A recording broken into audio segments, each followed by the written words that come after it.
Hi, Kevin, the radio program. That's your host here again after another week of living, surviving, reading, learning, getting aggravated, frustrated over the stupidity of mankind, but we'll get into that in a little bit. Boy, this is really, let's just start off uplifting, okay?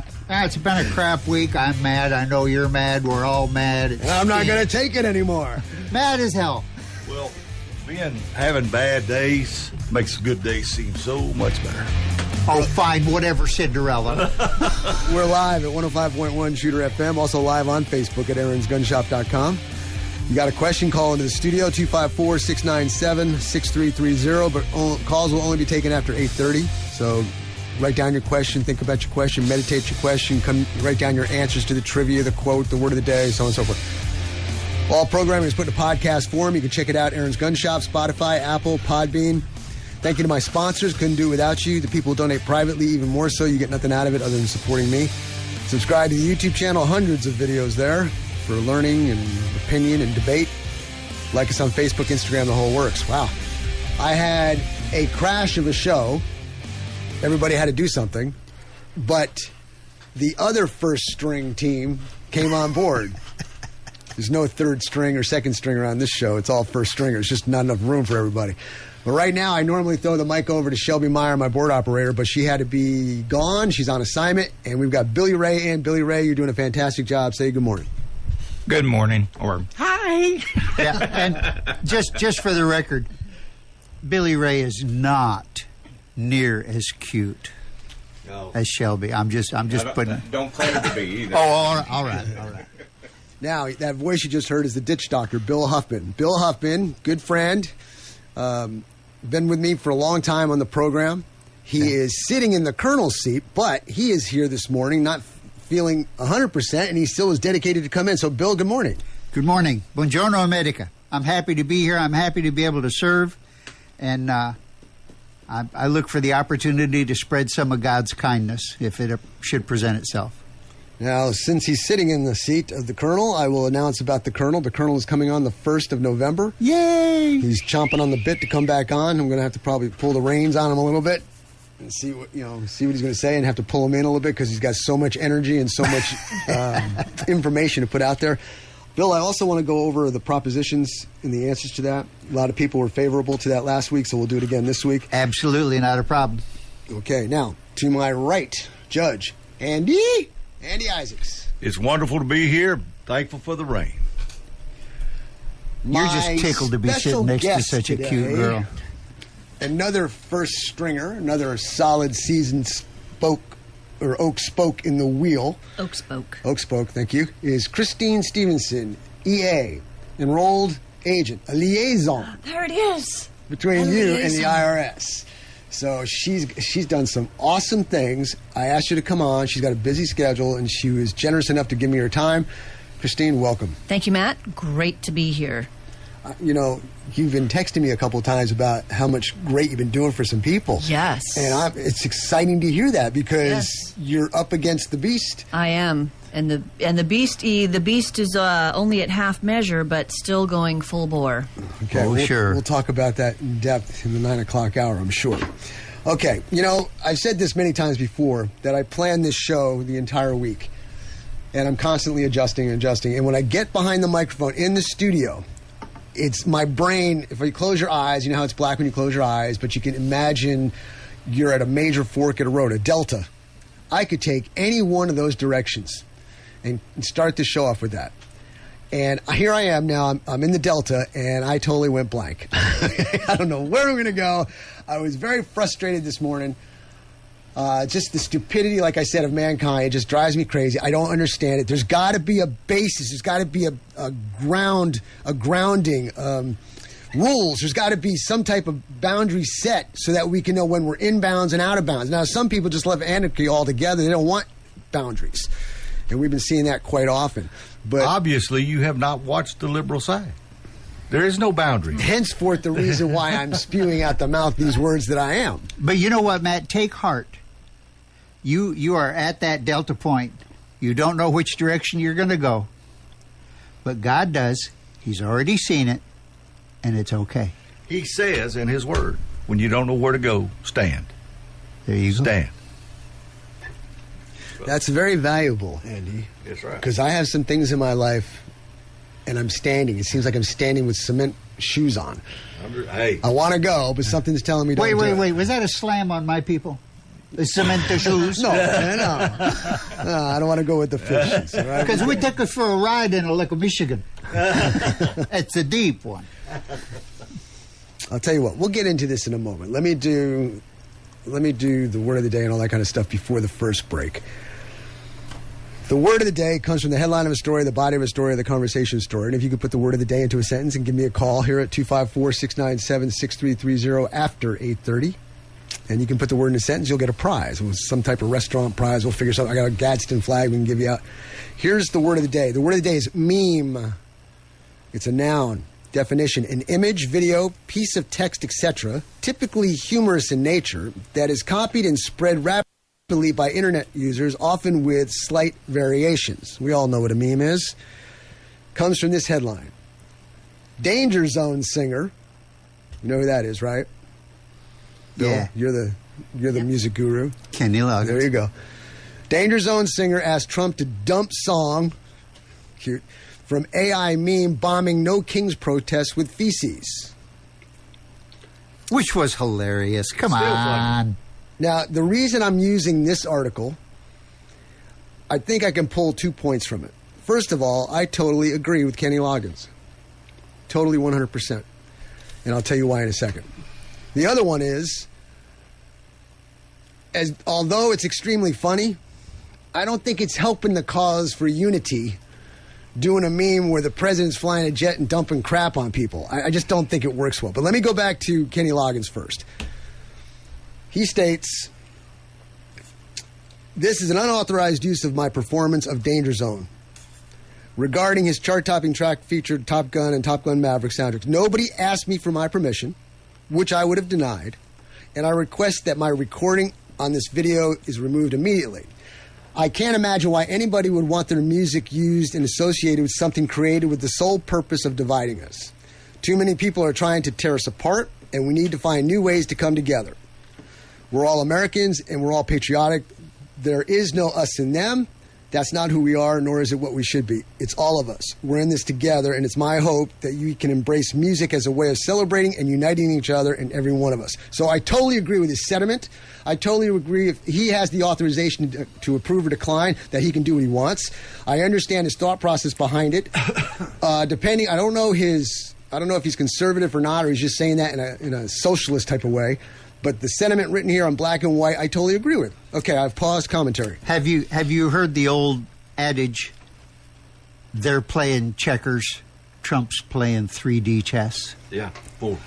I have to believe that everything that he does is carefully crafted. And I honestly, personally, truly believe that he is letting the Democrats know we have no intention of capitulation. You know, for my adult life, if the Republicans were wrong and the Democrats were right, we would apologize. Mm-hmm. If the Republicans were right and the Democrats were wrong, we would apologize. Mm-hmm. If the Democrats won a majority, well, okay, they've got a majority. If the Republicans won a majority, the Democrats would say, dude, you got to let us have some peeps up in here in these committees, you know, kind of balance of power thing, Constitution, rah, rah, rah, America, God bless us. Okay, fine. You can have your damn communist chair the House Security Committee and the Finance Committee. And I am so sick and you-know-whating tired of capitulation, of kowtowing, of laying down. Go ahead, run me over. You promise it won't hurt this time? I'm sick of it. So Trump is saying, in your face, you commie poops. Is he saying that? Okay, let's I totally get. Hold on. I totally get what you're saying. But you're dumping on citizens. He's dumping on citizens at a No Kings protest, which is totally allowable, legal to do. If he was dumping that crap on people who make laws because they're stupid and dumb and all, I got no problems with it. But when you're dumping on the citizens, I don't think that's a great way to unite. I submit to you, sir, in the first place, that it was he didn't fly the jet, he didn't wear the crown, he didn't drop poo-poo on anybody. Yeah. He was using his First Amendment rights to express his feelings. And I could have said exactly the same thing. I could have said, poop on all these losers. They don't understand. They don't know the Constitution. There are no kings but Christ. Hear me clearly. Amen. There are no kings in this country. Trump ain't one. Get off your high horse, unbench your panties, and let your hair grow back out. Purple is not a good look on you. There's a deal on YouTube about a farmer there were protesters that were invaded his land and were staying there and wouldn't leave, and he decided to get some fertilizer. Fertilize. And that's what we'll call it, fertilizer, and sprayed it all around in their little mess kit. It's totally different. It doesn't even compare. It's not even an analogy to what we had just discussed. We're going to take a break. Be back in 3 minutes. How is that comparable? If you can't take the heat, don't get in the kitchen. They are criminally invading the guy's land, and he's using that. That's, he did. If you can't take the heat, don't get in the kitchen. Don't go down there and talk about the king when there ain't one. Just trying to stir up stuff. Well, you got to stir it up. You got to stir it up. I got your quote if you still want it. Didn't the White House double down on that afterwards anyway? I've had Judge Andy Isaacs with us. I've known him for quite a long time. He's been on the program for quite a long time, and he's been doing revival prayers on the show quite a long time. And I think we're doing good in our neck of the woods. So, Andy, let's not stop. Let's keep it up. Take it away. One of the things that we hear all the time, and it's rather amazing. I talked a while back about having a positive attitude. But on the other end of that is, how many times do we run into whiners? Oh, yeah. They whine, especially those on the left, whine about everything. And does that ever do any good, by the way? Does whining... No, but Judge, does whining ever do any good? No, the cheese goes good with it. That's right. But some people are happiest when they're miserable. I know, and it's amazing to me that nothing goes right for them. They're never happy. I remember an old man one time, I was with my grandfather, and he said, how you doing, James? And he said, I'm just waiting to die. My grandfather said, man, I wish I could help him out. But our job as Christians is to try to keep a positive attitude. It's hard. It's hard right now to keep a positive attitude because of all the things going on. But let me say this. God is on the throne. He is with us, and He is for us. He's not going to turn His back on us. He's not going to. So if we can keep a positive attitude, we can get things fixed. Very seldom do you fix a problem when you're down in the dumps. You have to get to a better attitude before you can fix it. And I know that we can fix things, but we're going to have to stay in a positive attitude and keep moving forward, not backing up. Keep moving forward. When the Army's charging, the enemy's running. And when we're standing still or backing up, the enemy's charging us. So we need to charge them. Well, Judge, when you're grumping and whining, God cannot shine His light through you. That's right. That's right. He cannot. Let's pray. Dear Heavenly Father, Lord Jesus, even in the face of darkness, help us to stay in the light. Help us to remember that You are the light, and that if we stay in You, no harm can come against us. Even though the waves crash in, the fire burns, we still will come out on top if we stay with You. Our future is in Jesus Christ, not in the world. So let's look to the future and being with You. Come on, bring cash and come on. Come on. Very good. Everybody's got favorite lines from a movie, right? Right. One of mine is this. To go home, I got to go through Berlin first. That was Saving Private Ryan. Mm-hmm. Tom Hanks, who's asked the question, what are you doing? Why are you doing this? Because I want to go home. And the way to get home, I got to get to Berlin. So whenever I have a task, whenever a challenge comes up, I go, that's my Berlin. I've got to go through. If I want to get out of this crap that I'm doing, if I want to not have to do it anymore, I got to go through it to get to the other side. And the quicker I say that to myself, the quicker I stop my whining, my griping, my being, you know what that means, and moaning. So just putting it out there, maybe it can help you too. All right, I do devotionals Monday through Friday. Been doing it for a long time. To a long list of people. Been blessed to have the opportunity to do it here on the radio, and I'm going to do it again today. And today's devotional is from Friday. If you're not on my devotional list, you can go to Aaron's Gun Shop Facebook page, scroll down, and you can read along with me. Devotion reads this. Good morning. I don't know how to pray. I don't know what to say. I know how I feel, but I can't seem to express it. Thank God for the Holy Spirit, who intercedes for us when we are lost as to what to say in prayer to God. Romans chapter 8, verse 26. In the same way, the Spirit helps us in our weakness.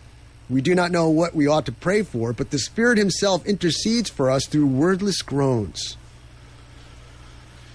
Many times I fist pump the air and I go, and that's probably like an encyclopedia's worth of prayer to the Spirit given directly to the Lord. Continue on with the devotional. There are many times where I just read it here. There are many times when I just clench my fist, raise my arm, lift my head up to him, and just give a deep groan. I can't believe I just said that. I have faith that the Spirit will translate for me. If you're lost as to what to say or pray to the Lord, try it. It is very satisfying to know that we are understood even when we don't understand ourselves. Have a blessed day. So there you go. We plant the seeds, sprinkle a little bit of water on it, let the good Lord do the growing, share it with who you want, don't cram it down anybody's throat. Brad Farmer. I've linked up with Brad Farmer. Guy does awesome things on his end over on the East Coast. And we seem to be in sync with each other. We're linked up. He does a daily prayer. I do a daily devotion. They seem to a lot of times match up. But I'm going to read to you, I think this is Thursday's prayer. It says, Dear Heavenly Father, we lift up our government and everyone in positions of authority to you today. You see their heart and their motive. Guide all their decisions for good of the people they lead instead of their own personal gain. Where there is division, bring unity. Where there is corruption, bring conviction and cleansing. And where there is confusion, bring your peace and clarity. Protect our nation and your people, Lord. We ask you to raise up righteous leaders who fear you and that care for the welfare of all the people they represent.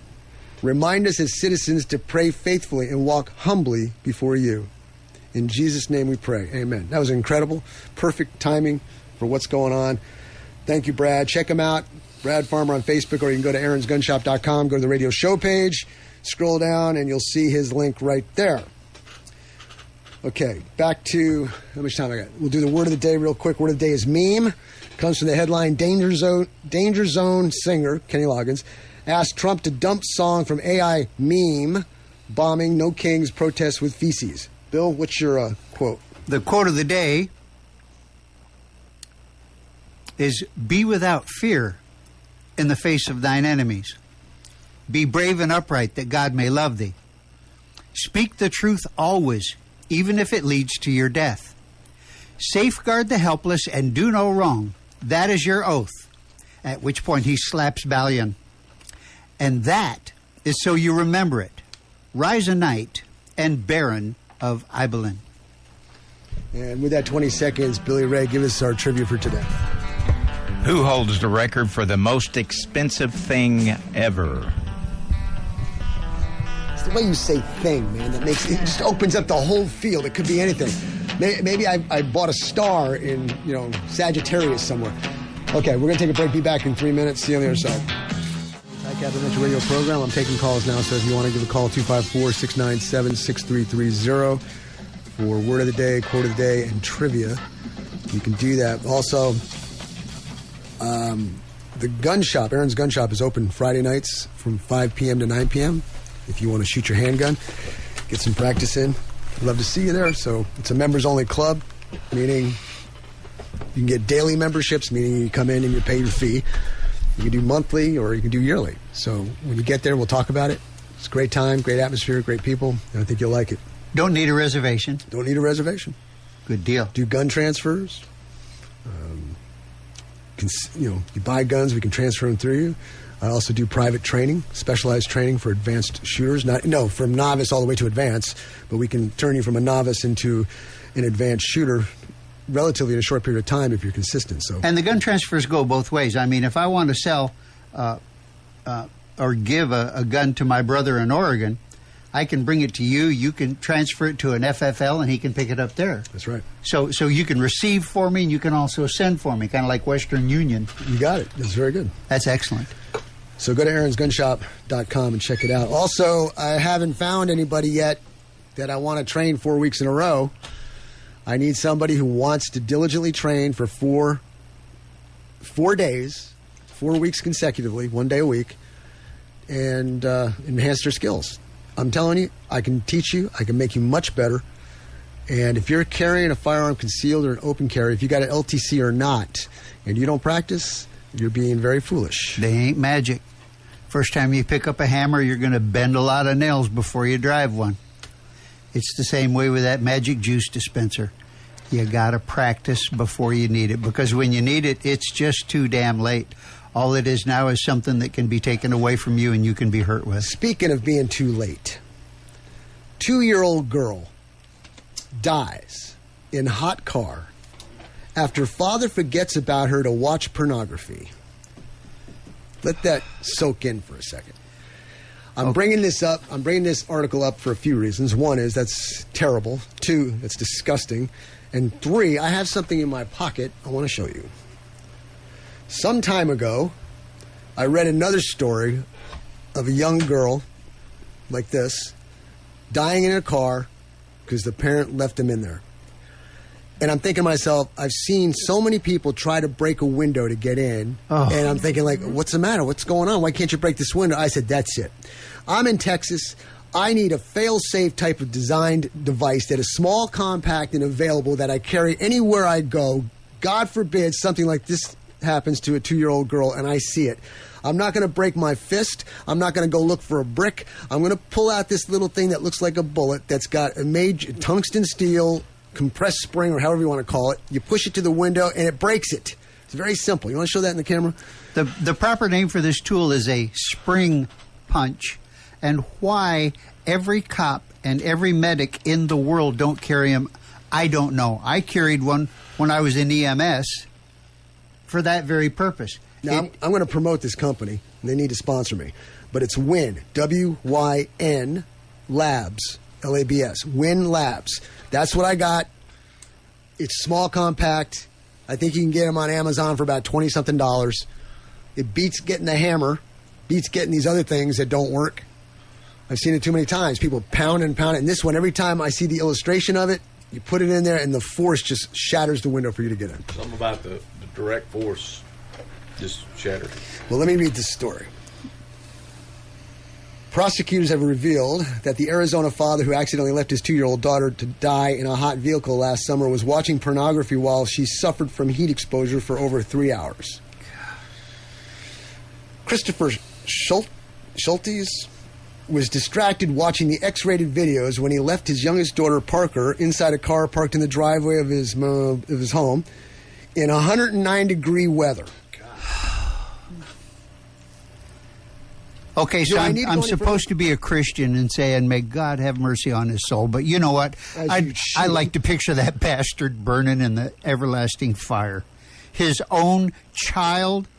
How in the hell can you stand in front of God, and when God says, what kind of Christian were you?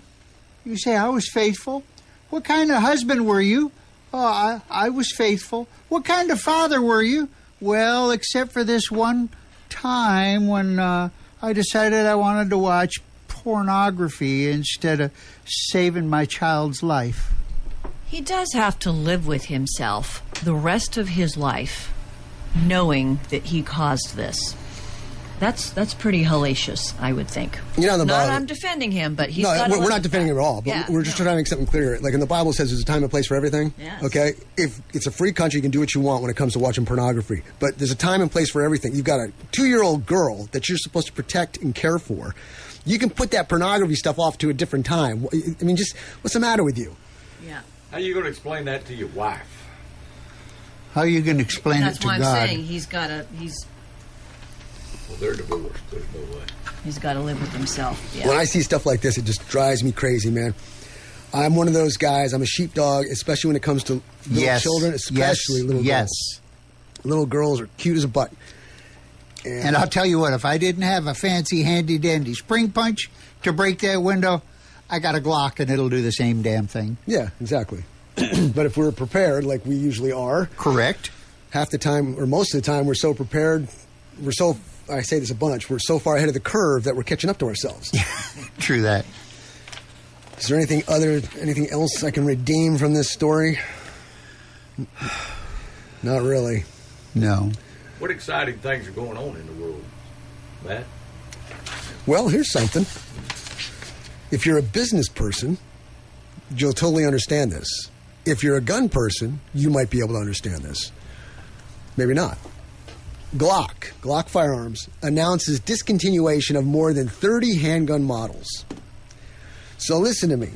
If you don't have a weapon that is made of metal and wood, the odds are the value of the gun is going to go down every year when the plastic gun makers make the next edition.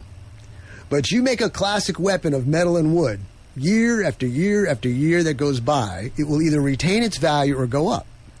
So in the plastic world, that wasn't the case. But now, because they're eliminating 30 handgun models, if you have one of these models, your piece of plastic may go up in value about $50 to $75. Yeah.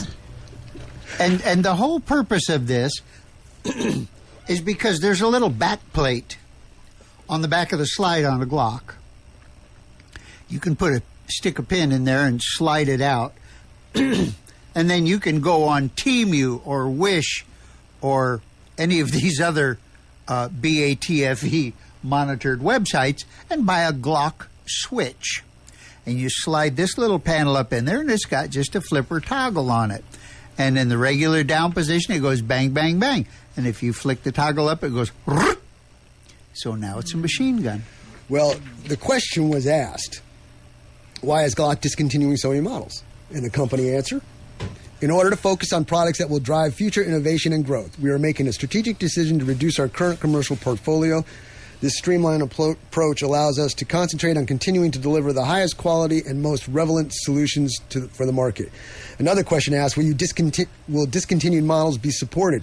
Yes. Just like we do with previous generations, we will continue to service discontinued models. And what we're looking at here, it looks like they want to go to mostly all Gen 5 and get rid of the Gen 3s and Gen 4s. And I get it. It's a lot of firearms to make.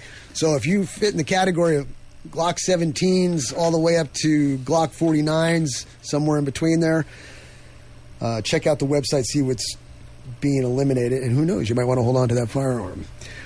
We're going to come up to you want to say something? We're going to come up to a break in a few minutes. And after the break, Bill and I are going to go over the propositions that are being voted on. And the Colonel has been working diligently to come up with the best answers for him, and he's willing to share the answers that he has. And by no means is he telling you what to do. We're just broadcasting what he's going to do. And I will put a disclaimer out there that he has every right to change his mind as further information comes available, and might change an answer or two here and there. So just be prepared for that. We'll do that after the break. Andy, you don't have a Glock, do you? Mm-mm. I have this great gun that you got me. It's kind of a Glock clone. That's right, but it's metal. And I'll bet you that's part of the reason why they're doing that, too, is there's so many clones out there. You know, and those guns are probably not going away. They're just going to be somebody else's. Trump on Maduro. He doesn't want to F around with the United States. This happened, early in the week? Yep. Mm-hmm. President Donald Trump didn't mince words when asked about Venezuelan dictator Maduro's attempts to reconcile with the U.S. before he's removed from power, saying he knows better than to F around with the U.S. It's been reported that Maduro offered everything in his country, all the natural resources. He even recorded a message to you in English this Sunday offering mediation. What should he do? Leave. That'll work. Leave. The reporter asked Trump, and he goes, he has offered everything. Trump conceded. He has offered everything. You're right. You know why? Because he doesn't want to F around with the United States. That's right. That's right. He's doing a Teddy Roosevelt carry a big stick. That's right. All right. We're fixing to go to a break. Give me a call here, 254-697-6330. And we've got word of the day, quote of the day, and trivia. And when we come back from the break, we're going to go over the propositions in the state here, whether to vote yes or no, and we'll talk about it on the other side. Welcome back, everybody, to the Aaron Ty Cabin Mitchell radio program. If you're watching on Facebook, if you read lips, I'm in trouble. Okay. Welcome back. Number 254-697-6330. And we've got the trivia, we've got the word of the day, quote of the day, so you can call up on that. We'll do those again later. But right now, I want to hand the mic over to Bill, and he can explain about the Colonel and all that's going on here. Remember when you were a kid in school and you'd put together a crib or a cheat sheet for a test? Not me. Yeah. Not me. I never cheated. No, I never put together a crib or a cheat sheet. I just sat next to the smart girl. You look up on YouTube how to do that, and you're going to see me on the video. Well, I want you to take a piece of paper, and I want you to number it 1 through 17. I am going to give you a very, very, very brief analysis of each one of the 17 proposed constitutional amendments, and Matt will give you Colonel Brown's yes or no, and you can take that under consideration. We must state this is for early voting. This is for early voting. Exactly right. So here we go. Creating infrastructure and workforce education funds is Proposition 1. No. Prohibiting state taxes on capital gains, Prop 2. Yes. Requiring judges to deny bail for certain violent offenses, Prop 3. No. Allocating sales tax revenue to water infrastructure, Prop 4. No. Authorizing property tax exemptions for animal feed, Prop 5. Yes. Prohibiting new taxes on securities transactions, Prop 6. Yes. Extending homestead exemptions to surviving spouses of veterans, Prop 7. Yes. Prohibiting a state inheritance or gift tax, Prop 8. Yes. Authorizing property tax exemptions for business equipment, Prop 9. Yes. Authorizing temporary property tax exemptions for fire-destroy homes, Prop 10. Yes. Increasing property tax exemptions for elderly and disabled homeowners, Prop 11. No. Changing the State Commission on Judicial Conduct, Prop 12. Yes. Increasing the school homestead property tax exemption, Prop 13. Yes. Establishing a Dementia Prevention and Research Institute, Prop 14. No. Affirming parental rights in education, Prop 15. Yes. Clarifying voting requirements for U.S. citizens, Prop 16. Yes. And authorizing property tax exemptions for border security infrastructure, Prop 17. Yes. Now, the only thing I will say about this on its face, which means I need to do more research on it, is Prop 3, requiring judges to deny bail for certain violent offenses, Prop 3. Let me ask a judge that's fixing to do some magistrations here in just a little bit. They ain't gonna tell me where I'm gonna do what I ain't. That's just the way it is. You're not. I have to look at the PC. I have to look at the whole picture already. You're not gonna tell me when I need to deny bail and when I don't. That's my decision. I'm gonna make that decision based on all the facts that are there. I don't mind denying bail for a lot of people. Don't get me wrong. I died some yesterday, but that's discernment. Yeah. In general, though, right? Yeah. The generalities is. You have to look at every. They used to tell us all the time in basketball, look at the whole play. When I was refereeing, look at the whole play. That's what you got to do when you're magistrating. You look at the whole situation. But Judge, when you adjudicate a crime, and this person is guilty, or it sure looks like he's guilty in pretrial, if the crime he has committed falls into a certain category and the law says deny bail, is that limiting you? Every situation is different. I have certain rules that I live by when I magistrate. Of course. Which is crimes against kids are way more serious, consistent aggravated assault, that kind of thing. All those things come into play. At the same time, we have EPOs, which are emergency protective orders. They want them listed every time man and a woman get into an argument. And you look, and this guy's had 5 EPOs issued on him in the last 5 years, and she keeps taking him back. I'm not issuing another one. I'm not issuing another one. I understand. I'm just not. He just, y'all figure it out. I feel like any crime that is committed by someone who we hold at a higher standard, and I would call that someone a priest, a police officer, What, an influencer? a medic, perhaps an influencer, a government entity. Well, every one of those you said, except for EMT, was of influence, power, and command. It can cause your life to change based on a word or whim of them. But I think that any crime committed like that, I think the proper phrase is under the collar of the law, needs to be super harshly dealt with. I know in Temple, we just had a lieutenant who was in charge of something about mental health and family community, arrested for domestic abuse of a family member. Yeah. That guy doesn't need bail. That guy wait a minute. needs Wait a to minute. have the whole courthouse dropped Because on. this world is so jacked up. What was domestic violence? Spatting his child on the bottom? Could that be it? Let's know what the charge is. Yeah, that's that's like what what you and this I are talking whole about. play. You get people 16 to 19 years of age, and the 19-year-old guy is in love with a 16-year-old, and they do something, and now he's got statutory rape for the rest of his life. That's BS. That's right. That's called puppy love hormones at action. You take the father and the guy behind the barn and Yes, take justice well, that way. Here's the deal is, I had a really good Christian friend who got divorced, and he was dating a girl. And he came to me and he said, Andy, how do I get from not doing what I don't want to do? And I said, let me tell you something, stud. You've been down this road. If the woman don't want to, if the woman does not want to abstain, you can't. So you're just going to have to deal with it. That's the what happened to the lieutenant? What did he do? Did he come in drunk and beat his wife? Okay, throw the book at him. Don't let him have nothing.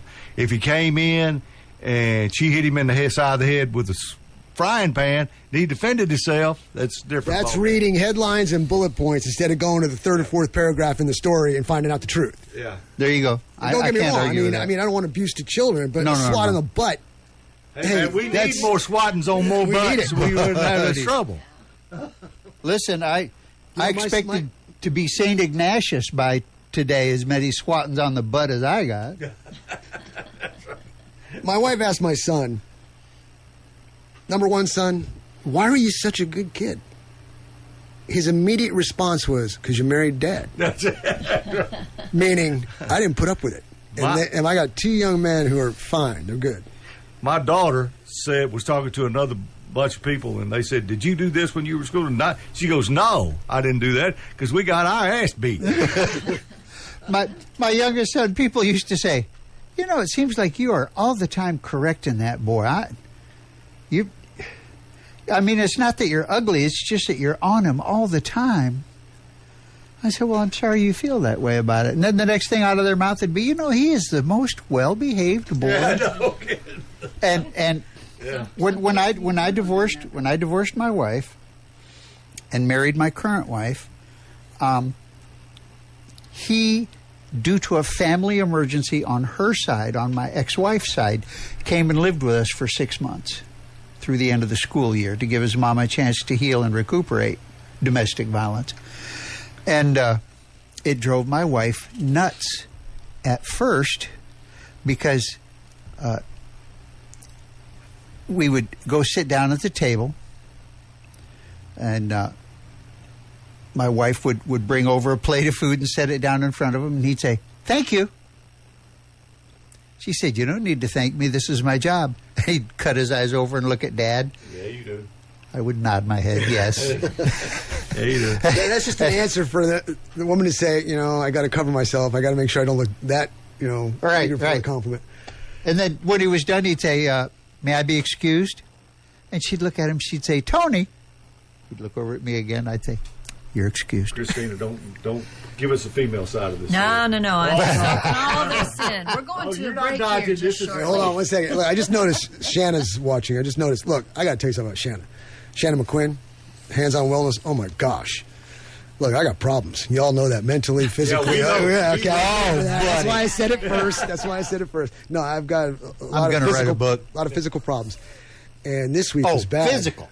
Yeah, I thought we were talking about Oh, go ahead, Matt. And Shannon My goes to bad. me, all right, Matt, what do you need? Do you need deep tissue? Do you want a relaxation massage? You want deep tissue massage? What's hurting? Tell me what's hurting. And I tell her, and the elbows come out. And she's going down my back with that elbow, and it's just, oh man, I can feel the muscles just breaking apart, the vertebrae separate. She does a fantastic job. You need to check her out. Shannon McQuinn, Hands On Wellness. Go to aaronsgunshop.com, Facebook page. Radio show page. Scroll down, you'll see her link right there. Does she Make do her that look- thing where she jumps off the top rope with the elbow? You know, sometimes it seems like. No, she does a great job. Okay, Kristine, you're coming up on the top of the hour. Tell us what's going on. Good stuff, actually, at the IRS, even though it's... There's good stuff at the IRS. There's good stuff at the IRS. And it's facts and circumstances. Every case is facts and circumstances dependent. So I appreciate what you're saying over there about, hey, you gotta look at all the details. I have some great stories to tell, as usual, and I thought maybe I'd go over some of the One Big Beautiful Bill Act You're being modest. things. I'm being modest. Yeah. You were pumped up. Oh, I was. You were yes. so pumped. Twice, 2 or 3 times that you let me Yes, know. I was. Yeah. Because of what the greatness you did for somebody else. Yes. You're a mother to your clients. Well, I'm a good hire to my clients, is what I am. That's 25-cent language to say you're doing good, girl. Okay, You're doing good. Yes, I'm doing good. All I right, am Billy doing Ray, we out of time? All right, we're going to go to a break, top of the hour. When we come back, we'll have Kristine Stevenson, enrolled agent with the IRS. She's a liaison between you and the IRS. See you on the other side. Welcome back, everybody, to the Aaron's High Cap Adventure Radio program. Hour number 2, Matt, your host. We got Billy Ray filling in for Shelby. Got the Colonel out as well. Lift him up in prayer always. Everybody who's not here to lift him up in prayer. I've got the ditch doctor, Bill Huffman, to my left. Judge Andy to the right. I've got Billy Ray in front. But to my near right, I have Kristine Stevenson, enrolled agent with the IRS.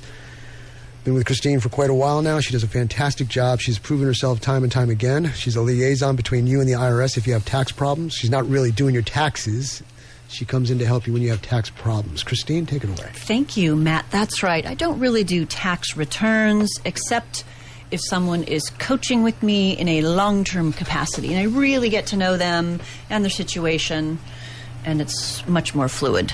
But I do solve tax problems. I'm also an author of this great book, How to Avoid Trouble with the IRS. Really, right? The 10 Best Tax Tips for the Self-Employed Gig Worker and Indie Contractor. Available on Amazon. That's okay. There we go. It's available on Amazon. And it's also an audiobook in case you don't want to read. It's the dulcet tones of my voice speaking to you on your speakers. Oh, my good. I'd have palpitations. Oh, well, then you just can read the book then. Okay. So. Well, no, wait. The way you speak, it gives the brain time to absorb and understand. Yes. As compared to somebody saying a sentence real fast, like I have a tendency to Yes, yes. do. You're slow, methodical, soft, so it's easy to absorb. Yes, and you can, press pause and think about it and then press play and carry on with the book. But I am a liaison, as Matt says, and you can get a hold of me at 737-234-0196. That's 737-234-0196 if you have in your hands a letter from the IRS, or if you have had the unfortunate experience of having to work with a revenue officer. That's a really big deal. Sounds better. Revenue officer or liaison? I pick liaison. Liaison, definitely liaison. And I have been liaisoning for a current client. I'll tell you about that story in just a moment. But I can handle any issue before the IRS, an audit, an exam. They want to, question your tax return. They can send letters saying, hey, you haven't filed your tax returns, and we need you to file those for the last X amount of years. I can help you solve those problems. Just a wide variety of things I can help you with in many, many departments. And Kristine, since we have people listening all over, you're able to do what you do all across the country, right? All across the country, yes. I am an enrolled agent, which is a federal license from the IRS. Unlike a CPA who is licensed by the state, I can go across the borders. I can really serve anybody any U.S. taxpayer anywhere in the world, because that's what the enrolled agent credential allows me to do. It allows me to represent you, speak on your behalf to the IRS. And Matt, on occasion, has gotten a text or two from me about how long I've been hold on with the IRS on your behalf. I have some quite a few records out there on that. But again, if you want to get a hold of me, 737-234-0196. You can also go to my website, which is proverbs1616.com. Get on my calendar, and we will talk about your tax issues. I can't write quite that fast. Could I have your phone number, please, again? 737-234-0196. Thank you very much. Or proverbs1616.com. I'm got a very active website. Would love to talk to you about your tax issues or your money issues in general. I just like to talk about money in general. So, couple of interesting stories on current clients. I have this one business owner out in the state of North Carolina contacted me in August. I was actually at a conference when I called him. He came in as a referral. And whenever I have a referral, I'm on it like white on rice, because I want to respond quickly to referrals, especially because people are putting their reputation on the line for me, and I want to honor that, to say, hey, I'm going to take care of your person that you're sending me. That goes to what you just said should affect everybody out there. So thank you for bringing that up. Absolutely. So and that they don't necessarily become my client. And oftentimes they don't, but I'm able to help them out in a quick 30-minute phone call. It's amazing what I can accomplish on the phone in 30 minutes with someone. I'll tell you, here on the website, do this, do that, who you need to contact, what you need to say, and they don't pay me, they don't become my client. I'm just helping them out. So, and I'm happy to do that. So this current client in North Carolina, a business owner, kind of an interesting story. He was in the service for a while. I'm not going to say what branch, but he landed in North Carolina. That's where he lives now, in the service, and started a business kind of out of his garage. He was really good at this particular thing, and makes $40,000, $50,000 first year out. Not even trying, just kind of doing this work. Second year, $500,000. Wow. $500,000 doing the same thing because he's really good at what he's doing. Third year, $1.2 million. This guy is cranking out the product.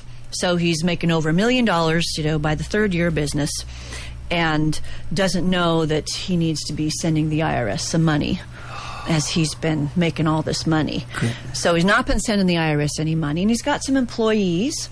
And if you're a business owner out there and you have employees, you know how critical it is to be making those monthly federal tax deposits. That's the payroll tax that the government runs on. You have to send in the payroll tax every month. That's the Social Security and withholding Medicare and all that good stuff. So he hadn't been doing that either.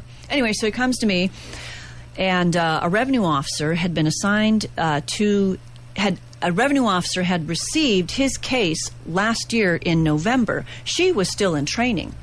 Revenue officers train for about a year or so, and she was still in training, and she got this case. So when they come out of training, they usually have about 50 cases. They're already working.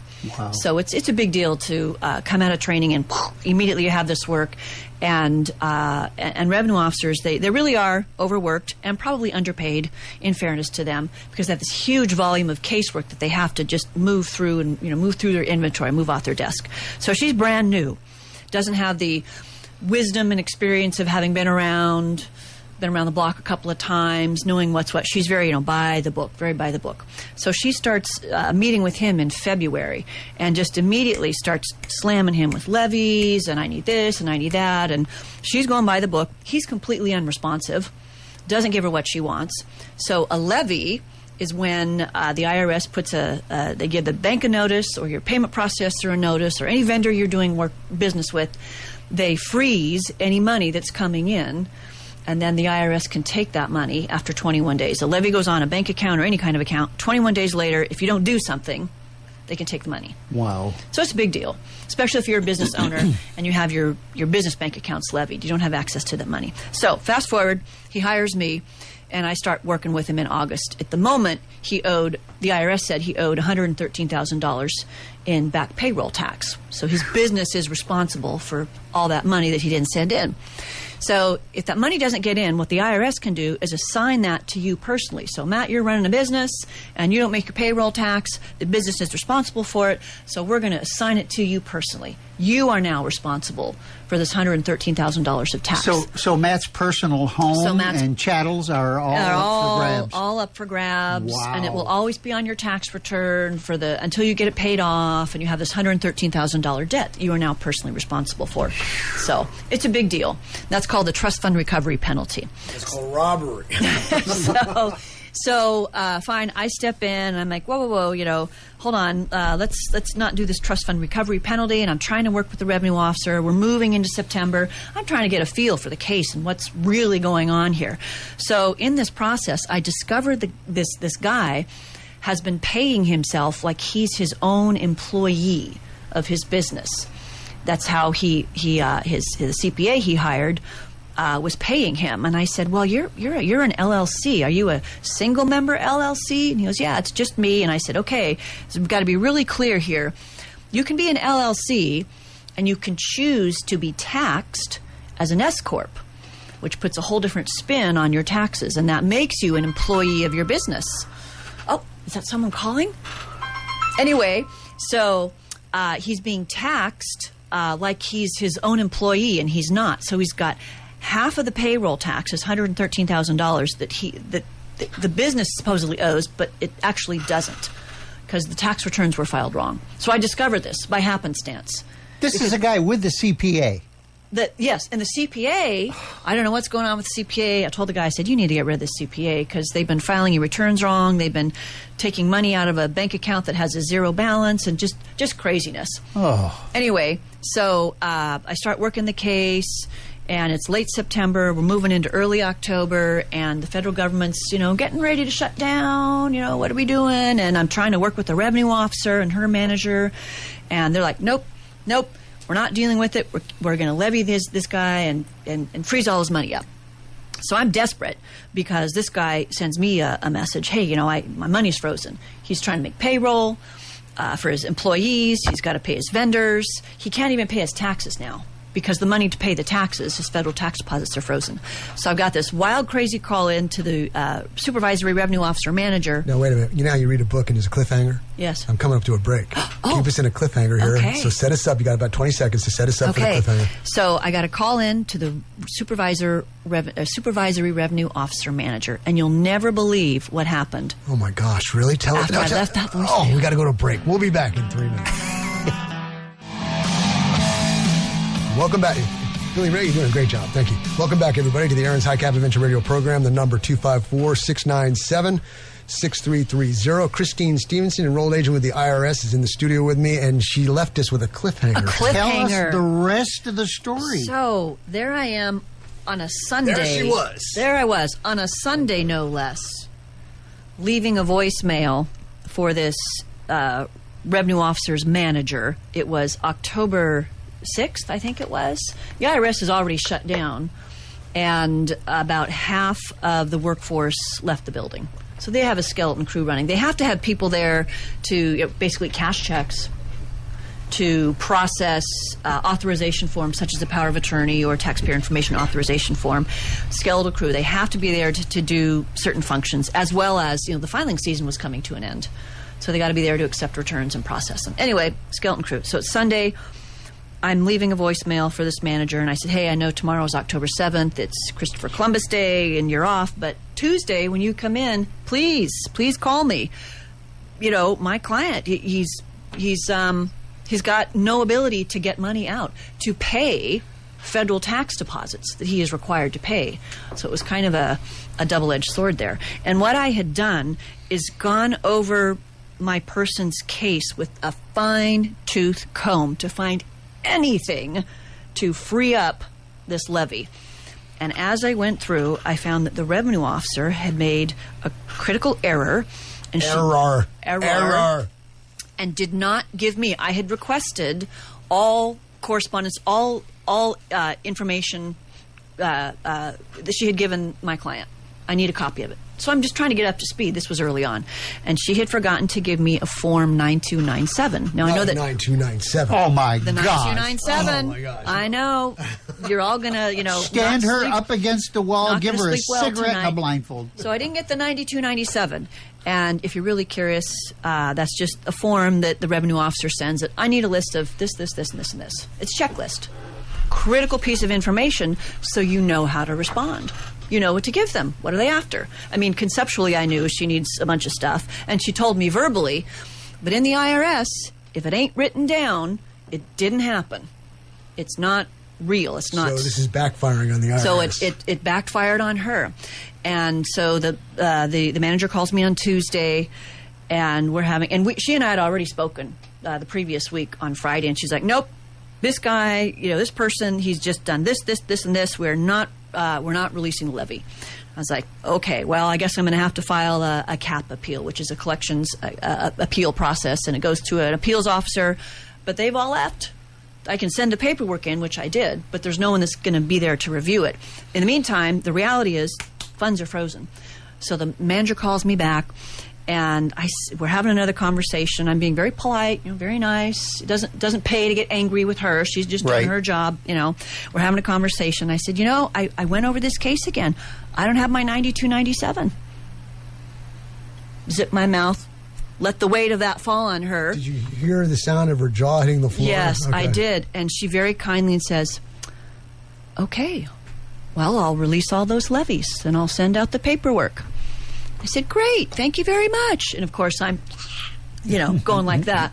So they had to backpedal, reverse course on this whole levy thing because I had done my work and found this missing form that wasn't filed by the revenue officer that she didn't get. I want to say something here. So.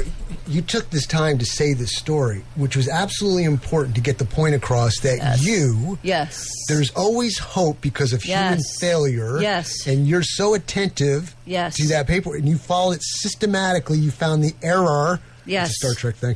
And you helped this guy out. And help him out. So this is the art of the deal. Yes. When you make your point, make your point and shut up. And shut up. Now. Yes. First one who talks loses. Who's going to blink? Yes. So that was, just woo. I mean, what a gift. So, immediately call my client. Hey, the levy's been released or will be released because paperwork has to be filed and da-da-da-da. So, so that was a tremendous stroke of luck, gift, whatever you want to call it, because the revenue officer is not there. She's gone. She's furloughed. She's not there to be going over his case again. The levy can drop again. She can go right back on and put it on. But for this meantime, he's got the money. He's got access. He can make payroll, pay himself, pay his vendors. He can breathe. He can breathe. Right. And so we're working together to come up with a solution in the meantime. So a little, silver lining in the cloud there for him. Sweet. So, So another client that hired me in May owed about $250,000 legitimately, almost legitimately to the IRS, but well over $200,000. So I get this call, again, a referral. So I, pick up the phone, call him immediately and say, hey, what's going on? And, hey, my CPA did this thing and blah, blah, blah, and I owe $200,000 to the IRS. I said, okay, well, send me some details and I'll look at your case for you. But in the meantime, where does your CPA live? Well, the CPA lives in Georgia, and this guy's in Texas. And I said, wait a minute, so what year is this? And it was 2023. I said, did Georgia have some kind of storm or national emergency or floods or hurricanes pass through? And he says, yeah. And I said, all right, so give me a minute. So we're on the phone, and I'm madly typing, and I bring up this. It's not a rule, but it's a something other than a rule. Thank you. Struggling for the words. That basically says if you're in these zip codes during a national federal declared disaster, you get extra time to file your tax return. Well, his tax return has a Texas zip code, and it wasn't in the disaster zone, but the CPA's zip code is that prepared it. Detail, man. That prepared it. He had extra time to send in the tax returns. So I tell the guy, I said, you just need to call this 800 number, say these words, and this $45,000 penalty will be reversed. Wow. So this is a 30-minute phone call. So that was a freebie I gave him. And I said, text me, let me know the answer. So I'm not joking. 15, 20 minutes later, he's texting me, it was reversed. Woo, da-da-da-da. It never would have happened had you not known or remembered because you deal with the whole country. Probably, what was going on. Because I'm just, kind of thinking of these things. So then he hired me to fix the other problem. and we fixed the other problem. And then I'm looking at his account, doing my deep dive that I talk about when I have a client. I do a deep dive of their IRS account. So I'm looking back in time. It's like, oh, he's got a $16,000 penalty that can come off. I wonder if he knows that. So I'm calling the IRS while it's shut down. Okay, and I get through on my little special numbers. And I said, yeah, my client, here's the social, here's the tax year, and I think he meets first time abatement. Want to take a look at the account? Here's the TC, whatever the code is, da da da. And she's like, yep, okay, let me reverse that. Okay, they'll get a letter in about 2 weeks, and it'll be reversed on his account. And I said, with interest, how much is he going to get back? Oh, I think it'll be about $18,500 or something like that. So, bloop. 10-minute phone That's call. That's not enough money to make Yes. a difference to your typical small business. So he gets to keep that $18,000. Now, he doesn't get the money. It's going to be applied to his debt. But still, Doesn't matter. that's $18,000 that's not coming out of his pocket. So I thought that was a win. I think that's Oh, fantastic. yeah. That was pretty good. He did pay me for that one, but I was very excited about that. So anyway, these are just a couple examples of things I can do for you if you are in trouble with the IRS. What do you love more? The job you do, or is it the ability to help people?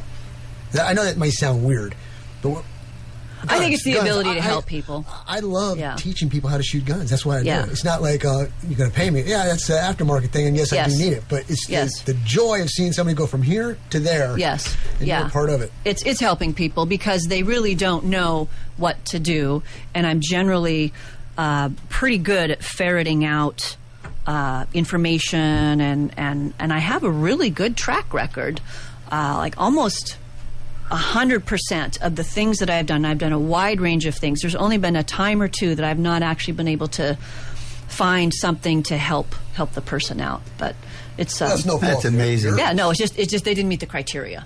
So anyway, but knowing how to apply the criteria to help them out to get the thing that I know will help them is really cool. Okay, there's not much time left. No. So let me ask this question.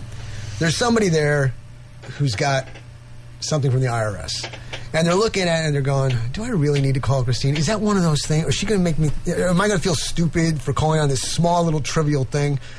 What should people be calling you about? Well, they can certainly call if they have a letter from the IRS, but before they call me, they really need to look at the letter. And there's actually quite a bit of information that's in the letter that they can kind of go back. Usually you have to go back and look at what you did on a tax return, mostly. That's where the issue lies, is pretty much on a tax return. And so they need to look at, and the letters can be very difficult to read. The IRS tries to make it clear, but it's not. And so you've got to try to at least look at your tax return and compare it to the letter and see what's what. And then if you can't figure it out, then call me. And sometimes I can, help you out in 30 minutes or something. Other times, just no, I really got to do some research, and I'm going to charge you for my time because it, takes time to look at stuff and figure things out. But you can reach me at 737-234-0196. You can't remember any of that. Hopefully, by now, you can remember aaronsgunshop.com and go to the radio show page, and her link is right there to scroll down and click on it. Yeah, or my website, proverbs1616.com. I got a calendar link there. I got a little contact form. And how long were you in the IRS? 7 years. 7 years down in Austin. So, and I have friends that work at the IRS. I have one of my best friends from the IRS. She was a revenue officer up until February or March of I this got to year. ask you something. When you were in the IRS, did you ever do an Incredibles where the old lady comes in with her insurance claim and he's not supposed to help her because they're supposed to try and save his money? Oh. And he goes, I would do this, but I can't because you don't have a Forms 3C 6125 paragraph 2. Yes, over the phone version of that. Yes, yeah. Oh, yeah. I told people all the time, look, this is what you need to do. If you meet these criteria, you can cancel the debt. You don't have to, pay the tax on it and just do thus and so and this and that. Go to this publication, get this form. All right, we're going to take a break. Be back in 3 minutes. Got the crew still here. If you got a question, 254-697-6330. We'll go over the word of the day, trivia, and all that kind of one more time, and hit some more articles. Be back in 3. Welcome back, everybody, to the Aaron's High Cap Adventure Radio program. Matt, your host. 254-697-6330 is the number. If you got answers to the following. The word of the day is meme, The word is meme. It's a noun, definition, an image, video. You know what a meme is. Comes from the headline, Danger Zone singer asks Trump to dump song from AI meme bombing, no kings protest with feces. So put the word of the day, meme, into a sentence, and you get a prize. Bill, what's your quote of the day, sir? Our quote of the day, and come on, you guys, this is one that we should have already figured out. Oh, my goodness, where did I put it? I have a quote. We can't figure it out. Here it is. Be without fear in the face of your enemies. Be brave and upright, that God may love thee. Speak the truth always, even if it leads to your death. Safeguard the helpless and do no wrong. That is your oath. And then he slaps Balian, and he says, and that is so you can remember it. Rhizonite and Baron of Ibelin. Boy, that, you know, this almost sounds like these guys. The Knights Templar. Oh, the Knights Templar. Yeah. You put a little accent on it, they might have gotten it. Billy Ray, what's your trivia? Who holds the record for the most expensive thing ever? That would be me when I married my You know first what gets me? What gets me is why is it a thing when it can be called specifically what it is? Well, because then that would give it away. That would give it away. It's not a person or a place. And it's larger than a loaf of You bread. know, my thought process for that question was much smarter than it came out. Does that happen often? Constantly. It happens constantly. It's bigger than a school bus and not as dense as a potato. And doesn't have anything to do with the divorce. Well, all right. I have an article here. It's an opinion piece, and I want to go over it. Tell me what you think. The headline reads, 2 warnings. I'm probably just going to do 1 warning. The president is still in danger, and the left can still organize. No, we'll probably speak about that too. Let me just read through it, and we'll start talking about it as we go along. This was a weekend of warnings. This was written October 20th.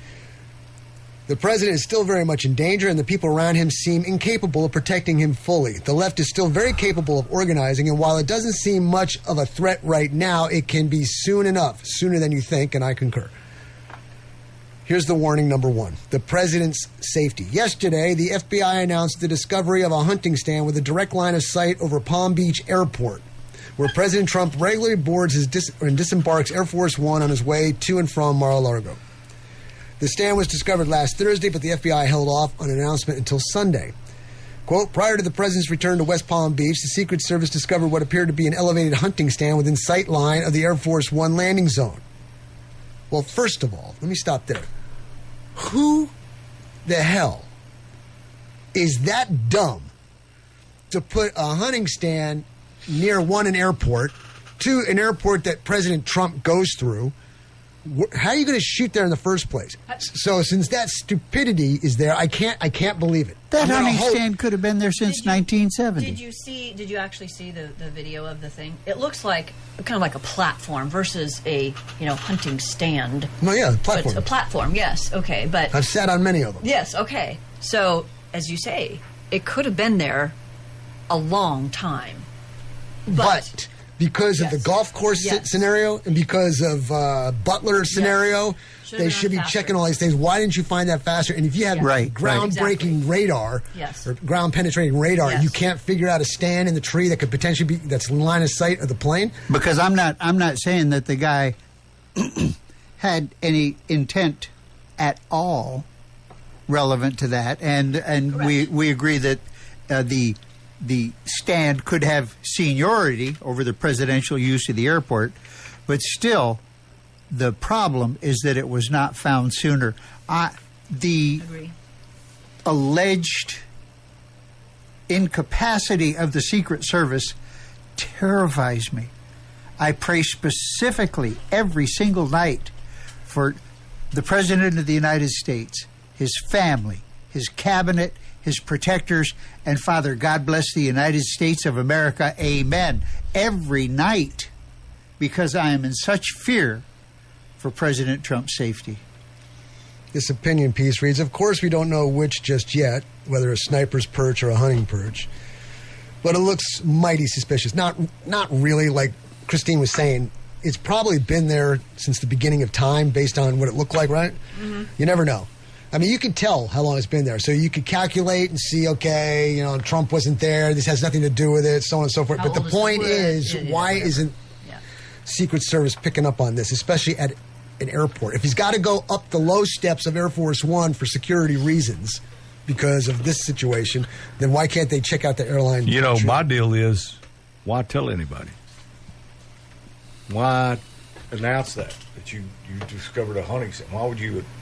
Don't ever show you cards. Well, Why tell it? there was a blurb within the last 2 weeks that the president's movements have been getting out, and they're wondering if that leak is inside the United States Secret Service. Well, it probably is. And I'm telling you, if it is, it's a weed, and you take it out with a hoe. You don't finesse nothing. You chop it off at the roots. We don't have a trial for it either. Exactly right. Prove that it happened, and then take action. Quickly. Yes. Very quickly. I concur 100% on this particular issue. And that goes for any president. Yeah. Yeah, it's any president. I hope it's The not a Secret mis... Service has gotten really bad. Really, no, I say bad. Not as effective since Bush 2 got in. Started really going downhill after that. We started getting all the old hands retiring and stuff. Yep. Their professionalism and what they're doing and the importance of the country. All that started. And then when Obama got, we jumped off a cliff.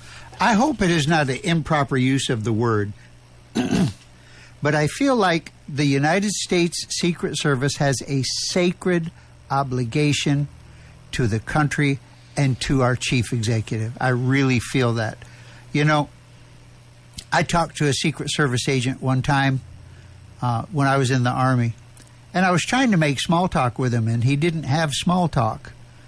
And I got a little frustrated with him, and I said, "Come on," I said, "talk to me." I said, "What is your desire? What is your happiness?" He said, "Well, to take a bullet for my president." I said, "Okay." Man. That's uptown hard ass right there. Yeah. I'm impressed. Yeah. All right, let's move on. I'll do warning number 2. No kings. It's easy to mock the protests that took place over the weekend across the U.S. and in parts of Europe as well. Remember, this is an opinion piece. But should we? Are they really so harmless and stupid?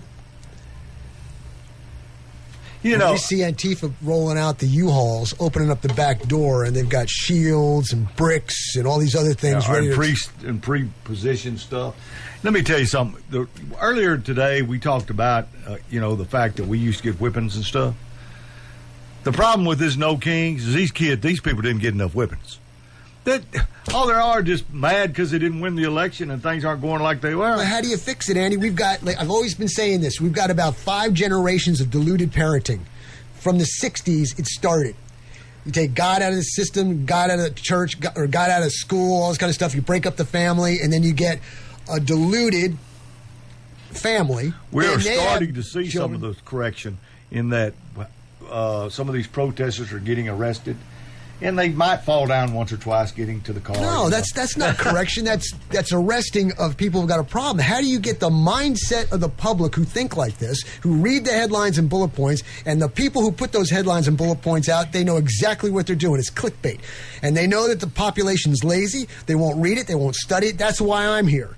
I try to do my best. The crew that I've got, excellent. We dive in it, research it, check it to make sure it's the best we can do for the truth, best analyzation. And I stay within the confines of the Constitution, the Bill of Rights, and the Bible. Sorry. That's it. I'm not ashamed of it at all. But that's the template. You step outside the template, we got a problem. In no small measure, I blame social media. And I think that Mike Tyson said it the most succinctly.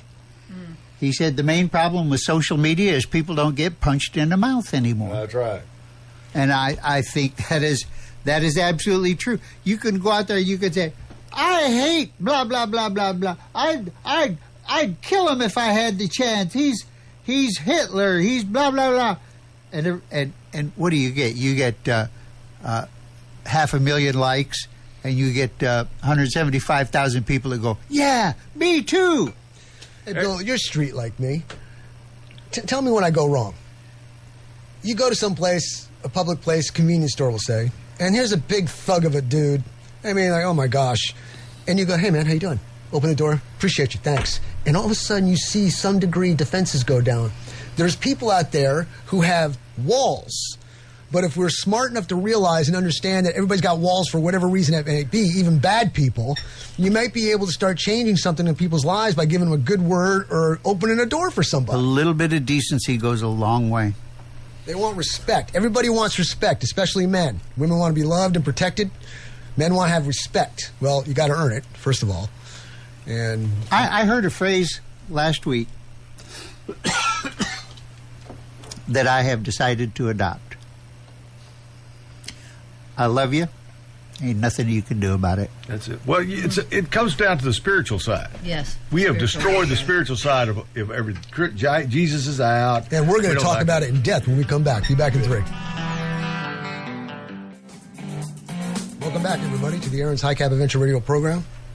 In the 10 o'clock hour, I've got a guest coming in, and you may be familiar with it.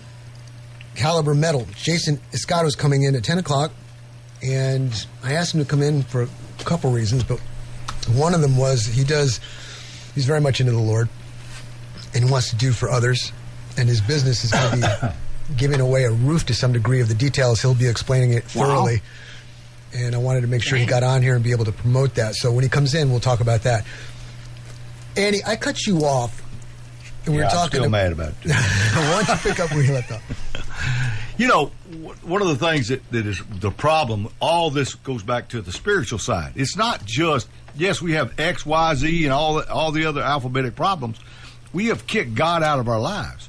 And if we don't have a relationship with Jesus Christ, you know, people, the lie is, you know, Muslims is a peaceful religion, which, you know, except for if you're not a Muslim, then, you know, we cut your head off. You know, other than that, you know, but we don't have our relationship with Jesus Christ. So we don't love, we don't care, we don't have honor, we don't, all the good things that come from that, we don't express them. There's also protecting your family and all those things that are important.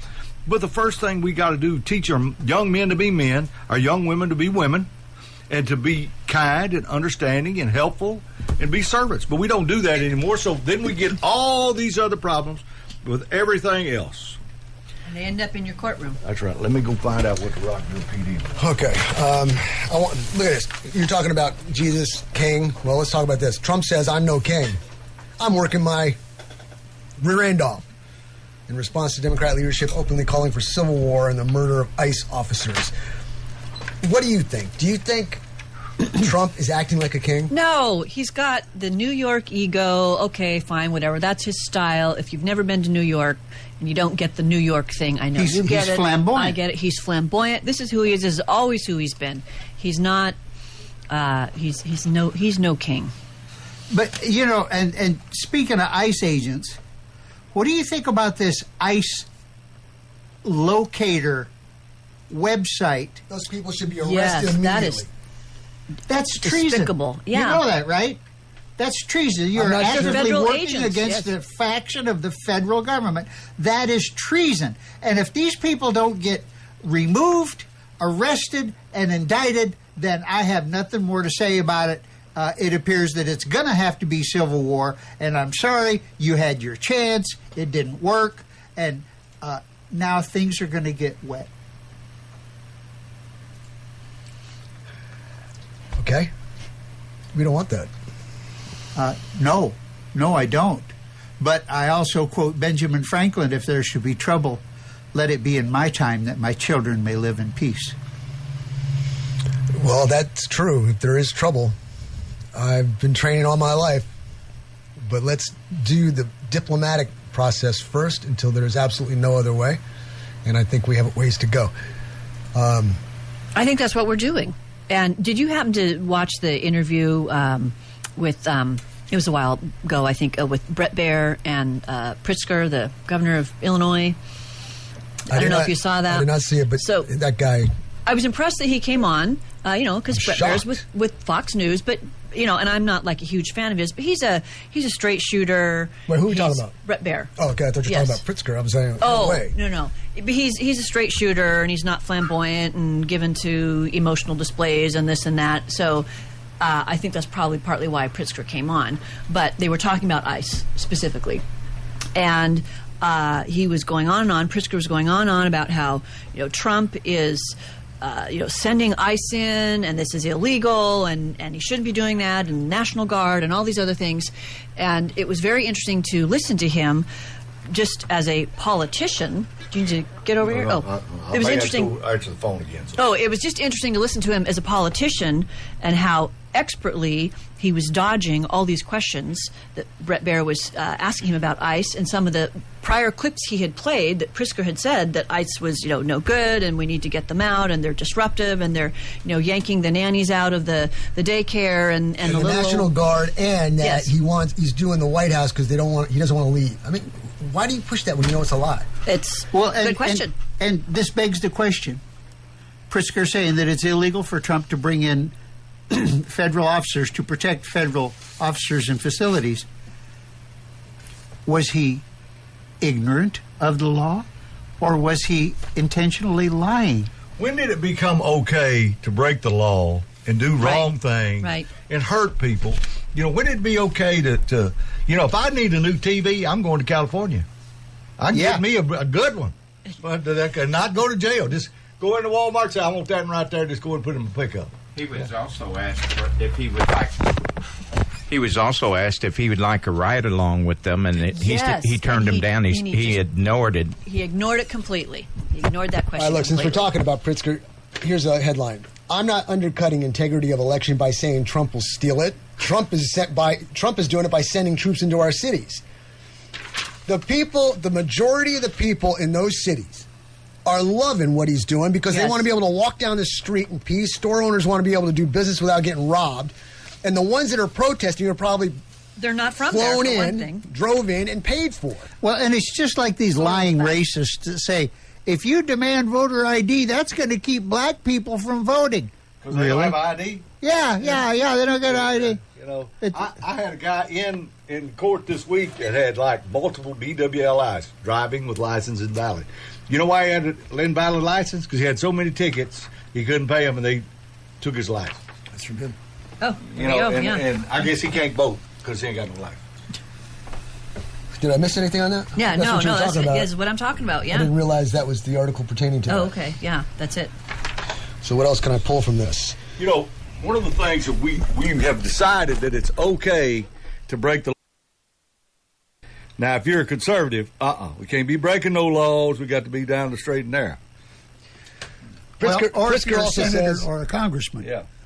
Pritzker also says, first of all, Brett asked, and don't you think by saying this now that you are somehow challenging the integrity of the next election? And Pritzker responded by saying, no, he is challenging the integrity of the next election by sending troops into our cities. That's what I believe this is about. It isn't about fighting crime. He said he's going after the worst of the worst.